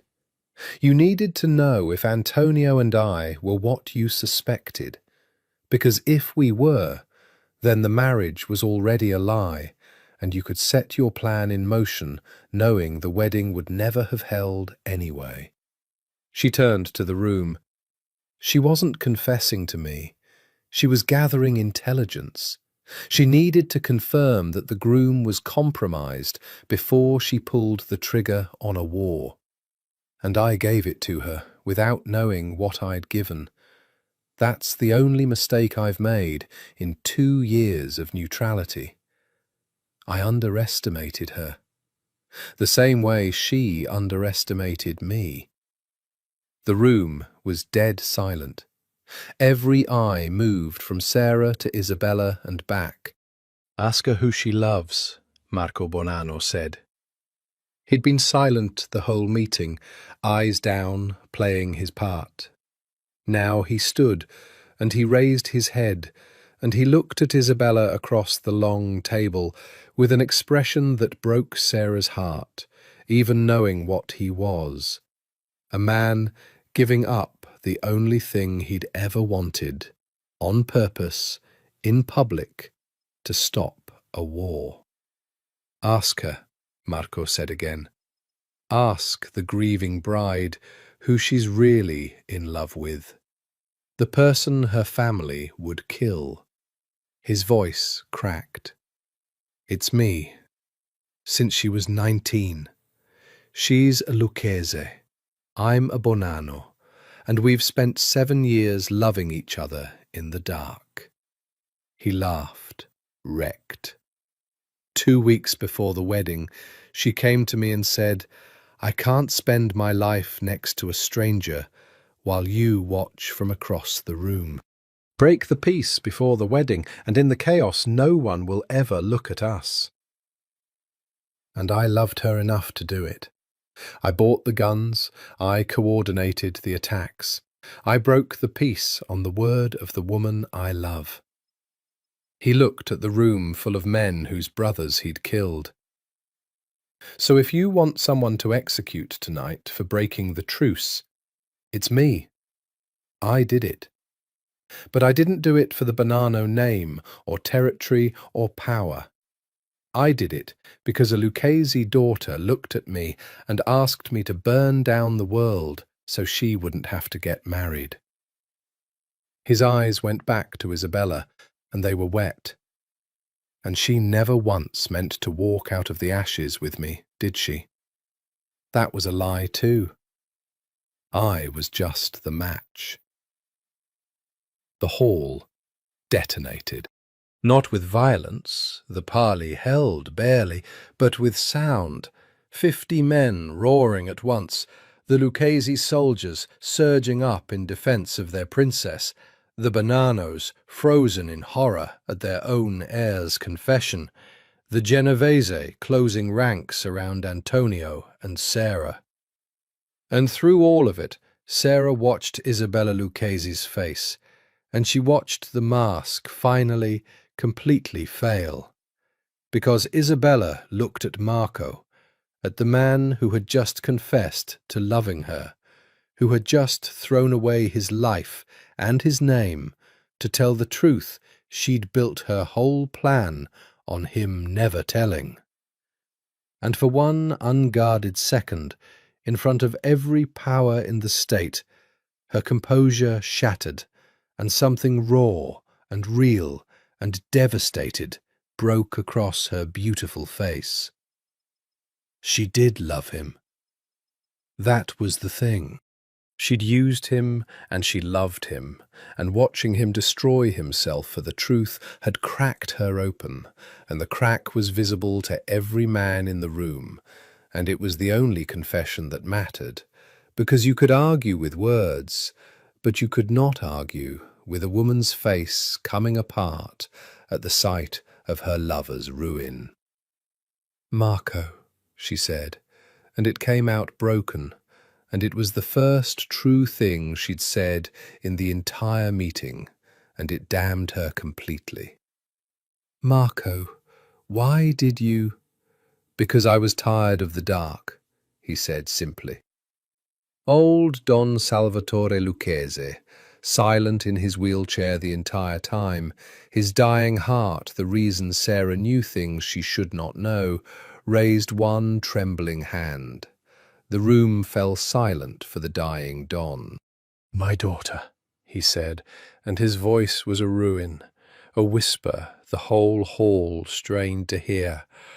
My daughter started a war. He looked at Isabella, and there was no anger in his ravaged face, only an old man's terrible grief. You started a war, Isabella. Men are dead. The peace I spent my life building, the peace I was going to die believing in, you burned it for a Bonanno boy, and you let this room believe it was him alone. A long, rattling breath. I am dying. Everyone here knows it, because that woman, a nod at Sarah, is too honest to have hidden it, and I made her carry it, and that was cruel of me. I am dying, and I will not spend my last strength defending a lie, even my daughters, especially my daughters. He turned his ruined face to the room, to the three families, to the war he was too weak to stop, with anything but the truth. The Bonannos broke the peace, Don Salvatore said, but my daughter lit the match. Both families carry this, both, and any man in this room who wants to make it right with blood, the old eyes closed, will only give my death a war to be born into. I am too old and too near the end to want that. I want peace. I have always only wanted peace. He opened his eyes and looked, of all people, at Sarah. And the only neutral thing left in this room, God help us all, is the doctor carrying the Genovese child. So perhaps she is the only one left who can broker it. It should have ended there. It did not. Because honour is a fire that does not care what the dying want. The truth was out. Isabella's plot, Marco's confession, the false foundation of the marriage, the child. And for a moment, in the ringing aftermath of Don Salvatore's words, it seemed the sheer weight of it might collapse the war into an exhausted peace. But Sarah had spent 2 years learning what these families were, and she understood, watching the room, that truth alone stops nothing. Truth only changes what men fight about. Falcone, the Lucchese underboss, was the one who moved first. He was a man who had built his position on Isabella's rise, whose future was bound to hers, and he understood in an instant that if Isabella fell, so did he. And so he did what cornered men in that world always did. He reached for honour. A Genovese, he said, his voice rising over the din, stands in this hall and admits he fathered a bastard on the woman who holds every family's secrets. Admits it. And you want to make him a mediator. You want to reward the man who broke faith with a Lucchese daughter, humiliated her in front of 3 families, made her the villain to cover his own filth. He was playing to the room now, to the Lucchese soldiers, to the old, hungry logic that had run these families for a century. My Don is dying, and grief has made him soft. But I am not soft. The Genovese insulted this family. That insult is answered in blood. War or no war, peace or no peace. That's the law that came before the truce, and it's the law that'll outlive it. And Sarah watched the war she'd thought she was ending simply change its name. No longer Bonanno against the others, but a question of honour, of a Genovese heir who had shamed a Lucchese daughter. And honour burned hotter than territory, because territory was arithmetic, and pride was not. Men were on their feet again. Hands that had been ordered empty were drifting toward places where weapons should have been. The parley, the ancient guarantee that held the sit-down together, was fraying in real time, and Sarah understood that in about 90 seconds this hall was going to become the worst mass casualty event she had ever failed to prevent. Antonio stepped forward, and his voice cut through the room like a blade. "Then answer it with me," he said to Falcone. "Not with a war, with me. You want blood for the insult? I'm the one who gave it. Not my family, not my soldiers, me. So take it up with me, one man to one man, and leave everyone else out of it." He spread his hands. "That's the old law too, Falcone. Older than the war you want. A man answers for his own insult with his own body. So here I am. Answer it." "Antonio, no," Sarah started. "He's bluffing," Falcone sneered. "The Genovese heir won't—" "I'm not bluffing." Antonio's voice was flat and clear and absolutely certain, and every man in the room heard it and believed it. "I fathered a child with the woman I love, 2 weeks before a wedding I never wanted, to a woman who was planning to burn down the state so she wouldn't have to marry me. If that's an insult to the Lucchese honor, then I'll answer for it however the Lucchese want, but I'll answer for it alone. Not one more soldier dies for my choices. Not one.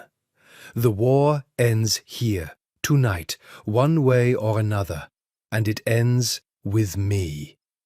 And there it was, the thing Sarah had seen in him the very first night at the top of the stairs, the stillness that was not calm but control, the banked heat under the ice. Antonio Genovese had spent his whole life trying to end the cycle of blood, and now he was offering his own body to end it. Because he had finally found something he loved more than the promise he'd made his dead mother, and he was willing to die to protect it. It was the most terrifying, the most beautiful, the most insane thing Sarah had ever seen.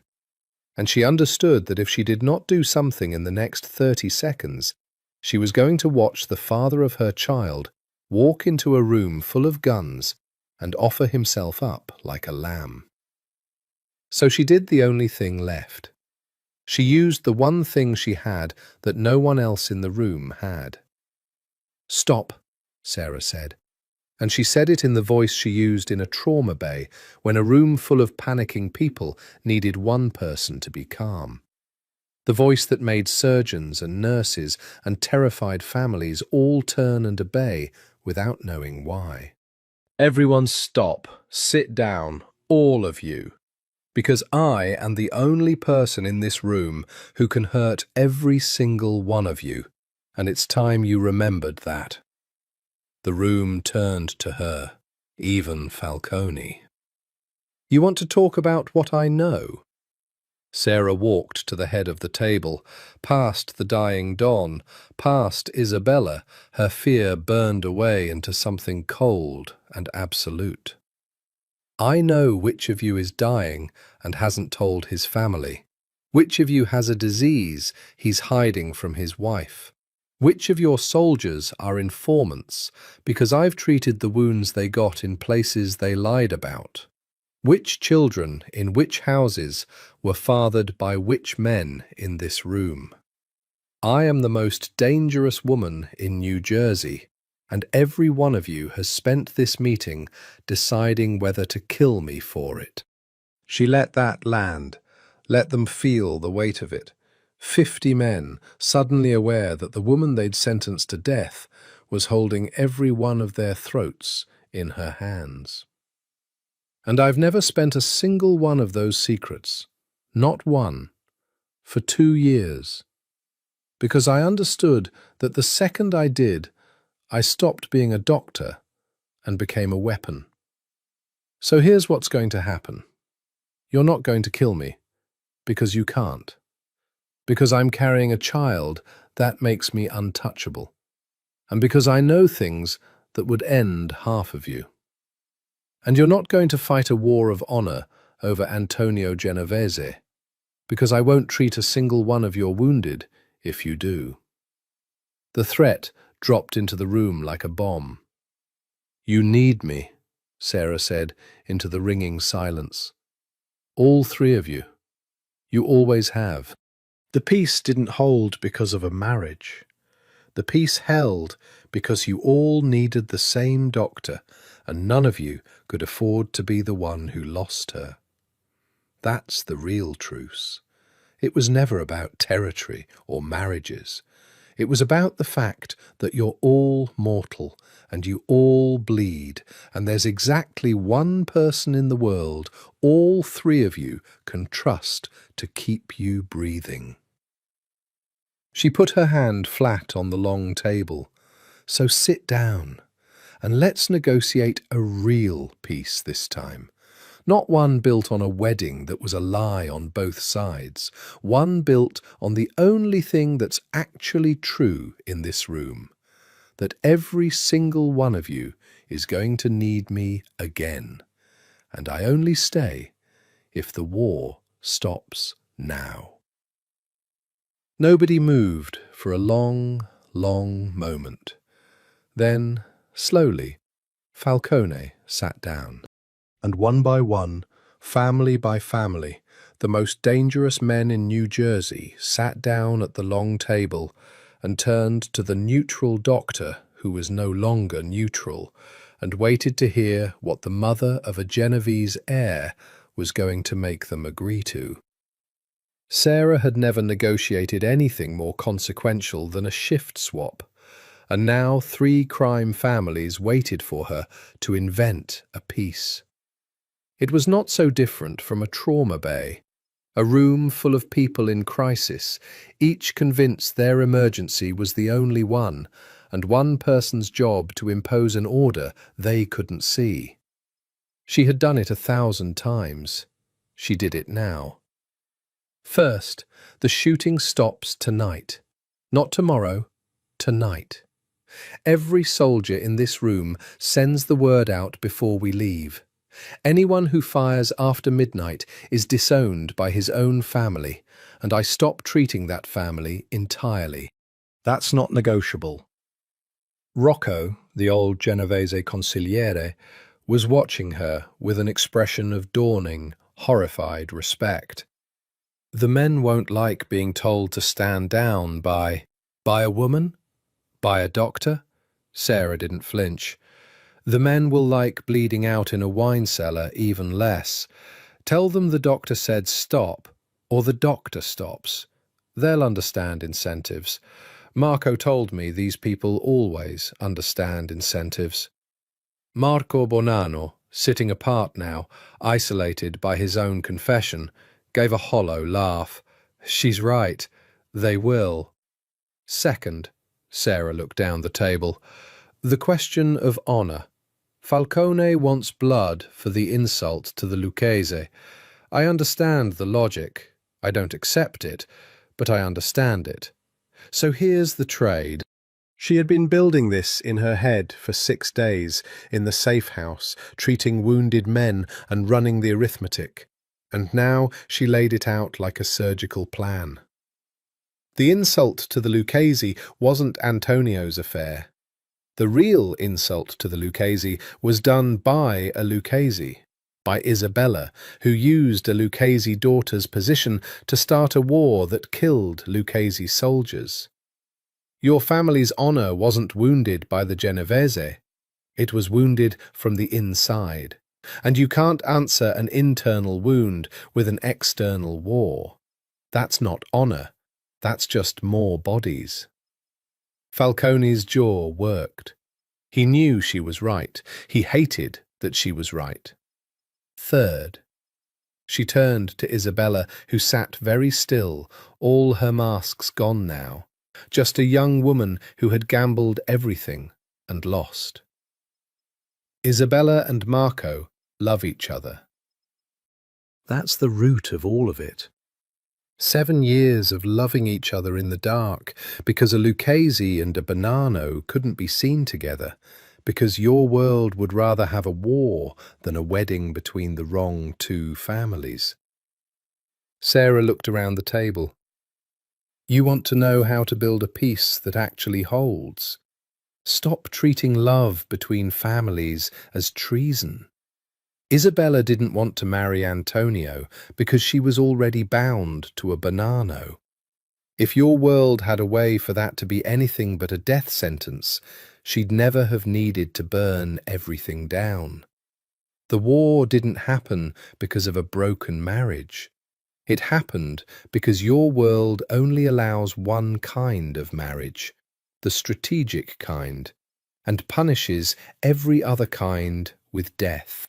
So the real peace, the one that lasts, is the one where a Lucchese can love a Bonanno and it's a wedding, not a war. The silence this time was different. It was the silence of men hearing something true that they had never let themselves think. You're proposing, Rocco said slowly, that Isabella Lucchese marry Marco Bonanno, the two people who started the war. I'm proposing the two families most torn apart by this war bind themselves the way the Lucchese and Genovese were supposed to. Except this one isn't a lie. Isabella and Marco actually love each other. Everyone saw it 10 minutes ago when his face came apart, and so did hers. You want a marriage to seal a peace? There's your marriage. And it costs them everything they'd have won. Isabella gives up her play for the Lucchese future. Marco answers for the war by binding his family to the peace forever. They pay by being made responsible for what they broke. That's justice and a treaty in one stroke. Marco was staring at her. Isabella was staring at her. And between them, across the length of the table, something passed. The two lovers who had burned down the world, looking at a future in which they might, impossibly, be allowed to have each other, if the price was carrying the peace they'd shattered on their own backs for the rest of their lives. And the Genovese, Falcone said. Antonio gets to walk away with his doctor and his bastard, and no consequence? Antonio gets the largest consequence of all, Sarah said quietly. He gives up the marriage that would have made the Genovese first among the three families. That was the whole point of the Lucchese match. It would have made his family the senior partner in the peace. He surrenders that. The Genovese take no advantage from any of this, and the child, she put her hand on her stomach, and she looked at Antonio, and she said the hardest thing. The child is raised outside the families, not as an heir, not as leverage, not as the next Don. Antonio's mother made him promise that one of them would get out. This child is how he keeps that promise. This child gets out. That's the Genovese payment. They give up their future to buy everyone's present. Antonio's eyes met hers across the hall, and she saw in them everything. The grief of surrendering the peace he'd planned, the terror of the future, and under it all, blazing, the recognition that she had just found the one solution none of them could see. The solution that cost every family exactly enough to make it fair, and left every family exactly enough to make it survivable. And you, Don Salvatore whispered from his wheelchair, his dying eyes fixed on Sarah. What do you take, Dottoressa? Every piece has a price for the one who brokers it. What's yours? Sarah had thought about this too, in the long nights at the lake. I stopped being neutral, she said. I can't be anymore. I'm the mother of a Genovese child, so I become something else. Not a doctor you all use in the dark, a mediator you all answer to in the light. When there's a dispute between families, it comes to me. When someone breaks the peace, they answer to me. I hold your secrets, and now I hold your peace, and the price of my silence, and my medicine, and my mediation is that none of you ever picks up a gun against another family again without going through me first. She looked around the table at the most dangerous men in the state. You made me a repository of your secrets. Fine, I accept it. But I'm not a vault anymore. I'm the terms.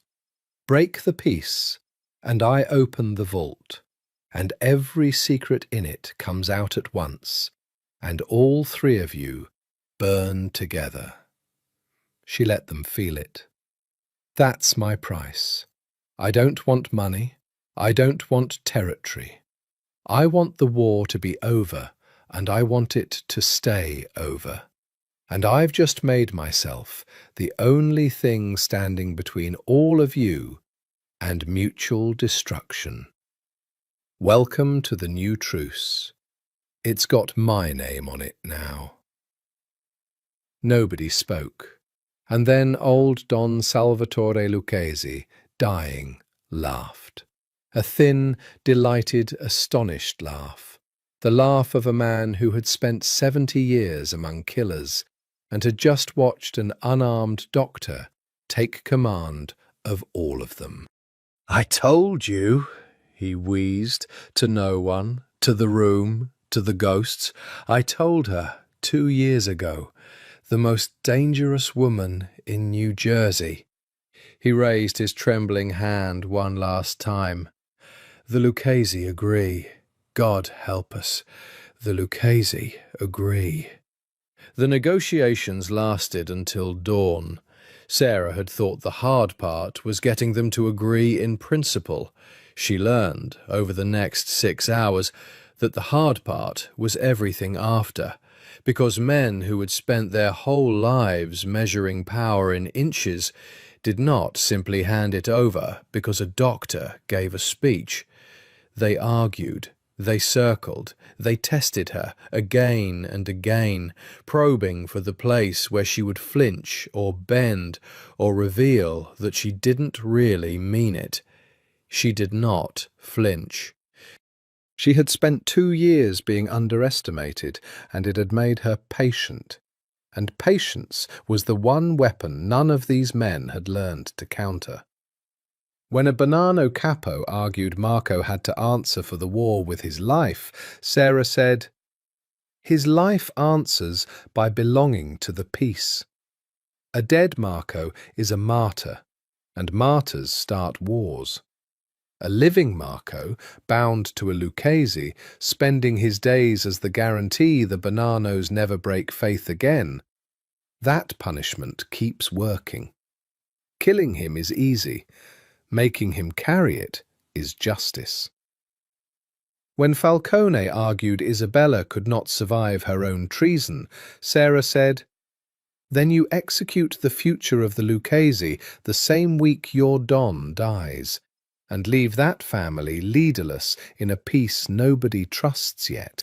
She survives because a leaderless family is more dangerous than a guilty one, and she spends her life proving she deserves to." When the Genovese soldiers themselves, Antonio's own men, bristled at their heir surrendering the family's advantage, Sarah turned to them and said, "Your Don's brother died in a wine cellar 3 weeks ago because there was no doctor and a war outside the door. How many more of you want to die that way? Antonio's giving up a crown none of you would live to enjoy. He's buying you old age. Take it." And through all of it, Antonio watched her. He said little during the negotiation. He had learned, watching her, that his voice carried the weight of the Genovese name, and hers carried something else, something that belonged to no family, and therefore could speak to all of them. and he had the wisdom to let her wield it. But every time she made a point that landed, every time she out-argued a man twice her age who had killed more people than she'd saved, she felt his eyes on her, and the look in them was not pride exactly. It was closer to wonder. The look of a man who had spent his life among predators and had just watched the person he loved reveal herself to be the most formidable creature in the room. Once, near dawn, during a lull while the capos conferred in low voices, he came to stand beside her at the head of the table and spoke without looking at her, his voice pitched for her ears alone. "You know what you're becoming," he said quietly. "You understand what this makes you. You're not getting out, Sarah. I wanted to get you out. I wanted to give you a life the families couldn't touch. And instead you just walked into the center of all three of them and made yourself the thing that holds them together." A pause. "You're more inside it now than I am, more inside it than any of us." "I know. You could have let me take the duel. Falcone would have accepted it. You could be free right now, and I'd be—" He stopped. "Dead," she finished. "You'd be dead, or you'd have killed a man and become the thing your mother begged you not to be. Those were the two doors you were walking toward, Antonio, and I wasn't going to walk through either one." She turned to look at him then and let him see all of it. "I didn't do this to hold three families together. I don't care about their peace. I did it because it was the only version of the future with you alive in it and your hands clean. Everything else was just the math I had to do to get there." Something moved through him, powerful and unguarded, and for a moment she thought he might take her in his arms in front of the whole hall, treaty or no treaty. "When this is signed," he said, low and rough, "I'm marrying you. Not for a family, not for a peace, for me. Because the idea of a single day where you're not mine is more than I can stand. Do you understand?" "There's no signing," Sarah said, and almost smiled. "It's an unwritten truce. It always has been. That's the whole point. Nothing's ever on paper. It holds because everyone agrees it holds." "Then say you agree to hold," Antonio said. "That's the only signature I need." She looked at him, the cold, dangerous heir who had turned out to be the warmest thing in her life, the man who had walked alone into a warehouse for her, who had announced their child to a room full of killers to keep her alive, who was now offering her the one thing he'd sworn he could never have and give at the same time. "I agree to hold," Sarah said. And that, in the grey dawn of a hall in the Ironbound, was the truest peace treaty signed that morning. By the time the sun was fully up, it was done. The terms were set, unwritten and binding. The Lucchese would join with the Bonanno through the marriage of Isabella and Marco, the two who had broken the peace made responsible for keeping it. Their union a permanent hostage exchange dressed as a love match, which it also, impossibly, was. The Genovese would take no advantage, surrendering the seniority the original marriage would have given them.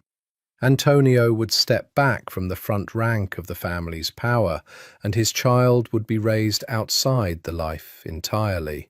And Sarah Whitfield, formerly the neutral doctor, would stand as mediator over all three families, keeper of their secrets, healer of their wounded, and now the living guarantee of a peace that ran through her and no one else. Old Don Salvatore did not live to see his daughter's marriage. He died 4 days later in the silk bed where he had once called Sarah the most dangerous woman in New Jersey, and she was with him at the end, because he asked for her and no one else, the doctor who had carried his dying heart as a secret for 2 years and never once spent it. "Did I do a terrible thing?" he whispered near the end, "making you into this? You were a doctor. Now you're one of us. I did that. I chose you. That night with the boy and the delivery van, I made you the doctor. And the doctor became the terms." His failing hand found hers. "Forgive an old man. I only wanted the killing to stop. I only ever wanted the killing to stop." "It stopped," Sarah told him, holding the hand of a man who had ordered more deaths than she could count, because she was a doctor, and dying men were dying men. "You lived to see it stop, because of the doctor you chose. Rest now, Don Salvatore. The peace holds. I'll hold it." He died a little after midnight, and Sarah signed no death certificate, and the Lucchese family buried their Don and their old war in the same week, and the neutral ground she had once stood on was gone forever, replaced by something she had built with her own hands, out of secrets and courage, and the fierce refusal to let the man she loved die for a world that didn't deserve him. 7 months later, in a private clinic that belonged on paper to no one, Sarah Whitfield gave birth to a daughter. It was the strangest labour any obstetrician had ever attended, though the obstetrician, hand-picked, discreet, paid for silence, did not know the half of it. She did not know the pacing man in the hallway was the heir to a crime family who had surrendered a crown for the woman inside, or that the guards at the doors were Genovese soldiers and a third car held Bonanno men, or that the flowers that morning came from Isabella and Marco Bonanno, newly married, sending regards to the woman who had spared both their lives. She did not know the baby crying in Sarah's arms was, by the terms of an unwritten treaty, one of the most significant human beings born in New Jersey that year. She only knew that the mother was a doctor, that the delivery had gone cleanly, and that the man who came into the room afterward looked at the woman and the child with an expression she had never seen on any father in 20 years of practice. Something so raw and so absolute that she made an excuse and left them alone. Antonio Genovese sat on the edge of the bed and looked at his daughter, and for a long time he could not speak at all. "She's so small," he finally managed. £7 1 ounce. That's not small. That's perfect." Sarah was exhausted and radiant and entirely, ferociously happy, in a way that felt almost dangerous given the world they lived in. "Do you want to hold her?"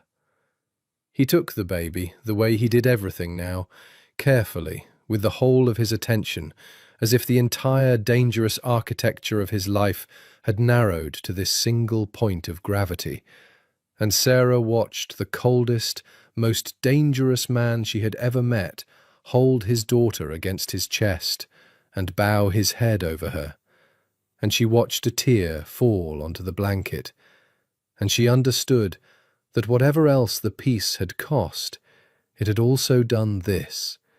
It had given a man who was raised to feel nothing a reason to feel everything. "She's out," he whispered. "Do you understand? She's out. She'll never sew a man up in a wine cellar. She'll never learn to read a room for the exits. She'll never carry a single secret she didn't choose to carry." He looked up at Sarah and his eyes were wet and fierce. I kept the promise. 15 years I couldn't figure out how to keep it, and it turns out the answer was you. My mother wanted one of us to get out. I got her out before she even took a breath. His voice broke. Thank you for all of it, for not letting me walk into that duel, for being smarter than every man in that hall, for this. She's got your mother's name, Sarah said softly, if you want. I thought, since you carry it on your arm, maybe she could carry it too. Somewhere better than a tattoo you got the year you lost her. Antonio looked down at his daughter and said the name, his mother's name, and it sounded in his mouth like a promise finally kept and a grief finally healed in the same breath. They named her, and they did not marry in any way the state would recognize, because a marriage certificate was a record, and records were dangerous. But they married in every way that mattered, in a small ceremony at the lake house, with Vincenzo and Rocco as witnesses, and Antonio put a ring on her hand that had belonged to his mother, and said vows that had nothing to do with families or peace or power, and everything to do with the 2 feet of air that had once been the only country either of them was a citizen of, and which had now expanded to hold a whole life. The peace held. That was the thing Sarah came to understand over the years that followed. The peace held, and it held because of her, in a way that no marriage or treaty or truce had ever held it before. The families brought their disputes to her, in a discreet office that was neither a clinic nor a courtroom, but somehow both. And she arbitrated them the way she had once triaged a trauma bay, with a cold, clear fairness that belonged to no side. She kept their secrets, and she healed their wounded, and she held their peace. And every one of them knew that the day they broke faith with each other was the day the vault opened and every secret came out at once, and so none of them broke faith. She had become, exactly as she'd told them in the hall, the terms. It was not the life she had planned. She thought about that sometimes. The ER doctor who was going to save the ones the world overlooked, now the most powerful unelected figure in the northern New Jersey underworld. A mother and a mediator and keeper of a dangerous peace. She had once built an elaborate cage and called it a calling. Then she had walked out of it into a far larger, far more dangerous one. But this one she had built with her own hands, on her own terms, and she was not alone in it. That was the difference. That was everything. Antonio came to her one evening, years into the piece, and stood behind her at the window of the lake house while their daughter slept upstairs, and he put his arms around her and rested his chin on the top of her head, and they watched the light die over the water. "Do you ever regret it?" he asked. "You could have been just a doctor. You could have had an ordinary life." "I could have," Sarah said, "and you'd be dead, or a killer. And our daughter would never have existed, and 3 families would still be bleeding into wine cellars." She leaned back against him, into the warmth of him, into the danger and the love and the strange dark peace they had built out of the wreckage of everyone's plans. "No, I don't regret it. I found the one version of the future with you alive in it, and your hands clean, and our daughter free. Everything else was just the math I had to do to get there." She turned in his arms to look up at him. "I'd do the math again. Every time, any time." He kissed her then, slow and deep, the cold, dangerous heir who had turned out to be hers entirely and forever. And outside the window the water went dark, and the first stars came out over a peace that would hold as long as she held it, which was to say, as long as she lived. Somewhere across the state, in penthouses and mansions and nightclubs, the most dangerous men in New Jersey went about their dangerous business, and did not reach for their guns, and did not break the truce. Because they all understood the same simple fact. The doctor held the peace now, and the doctor did not flinch.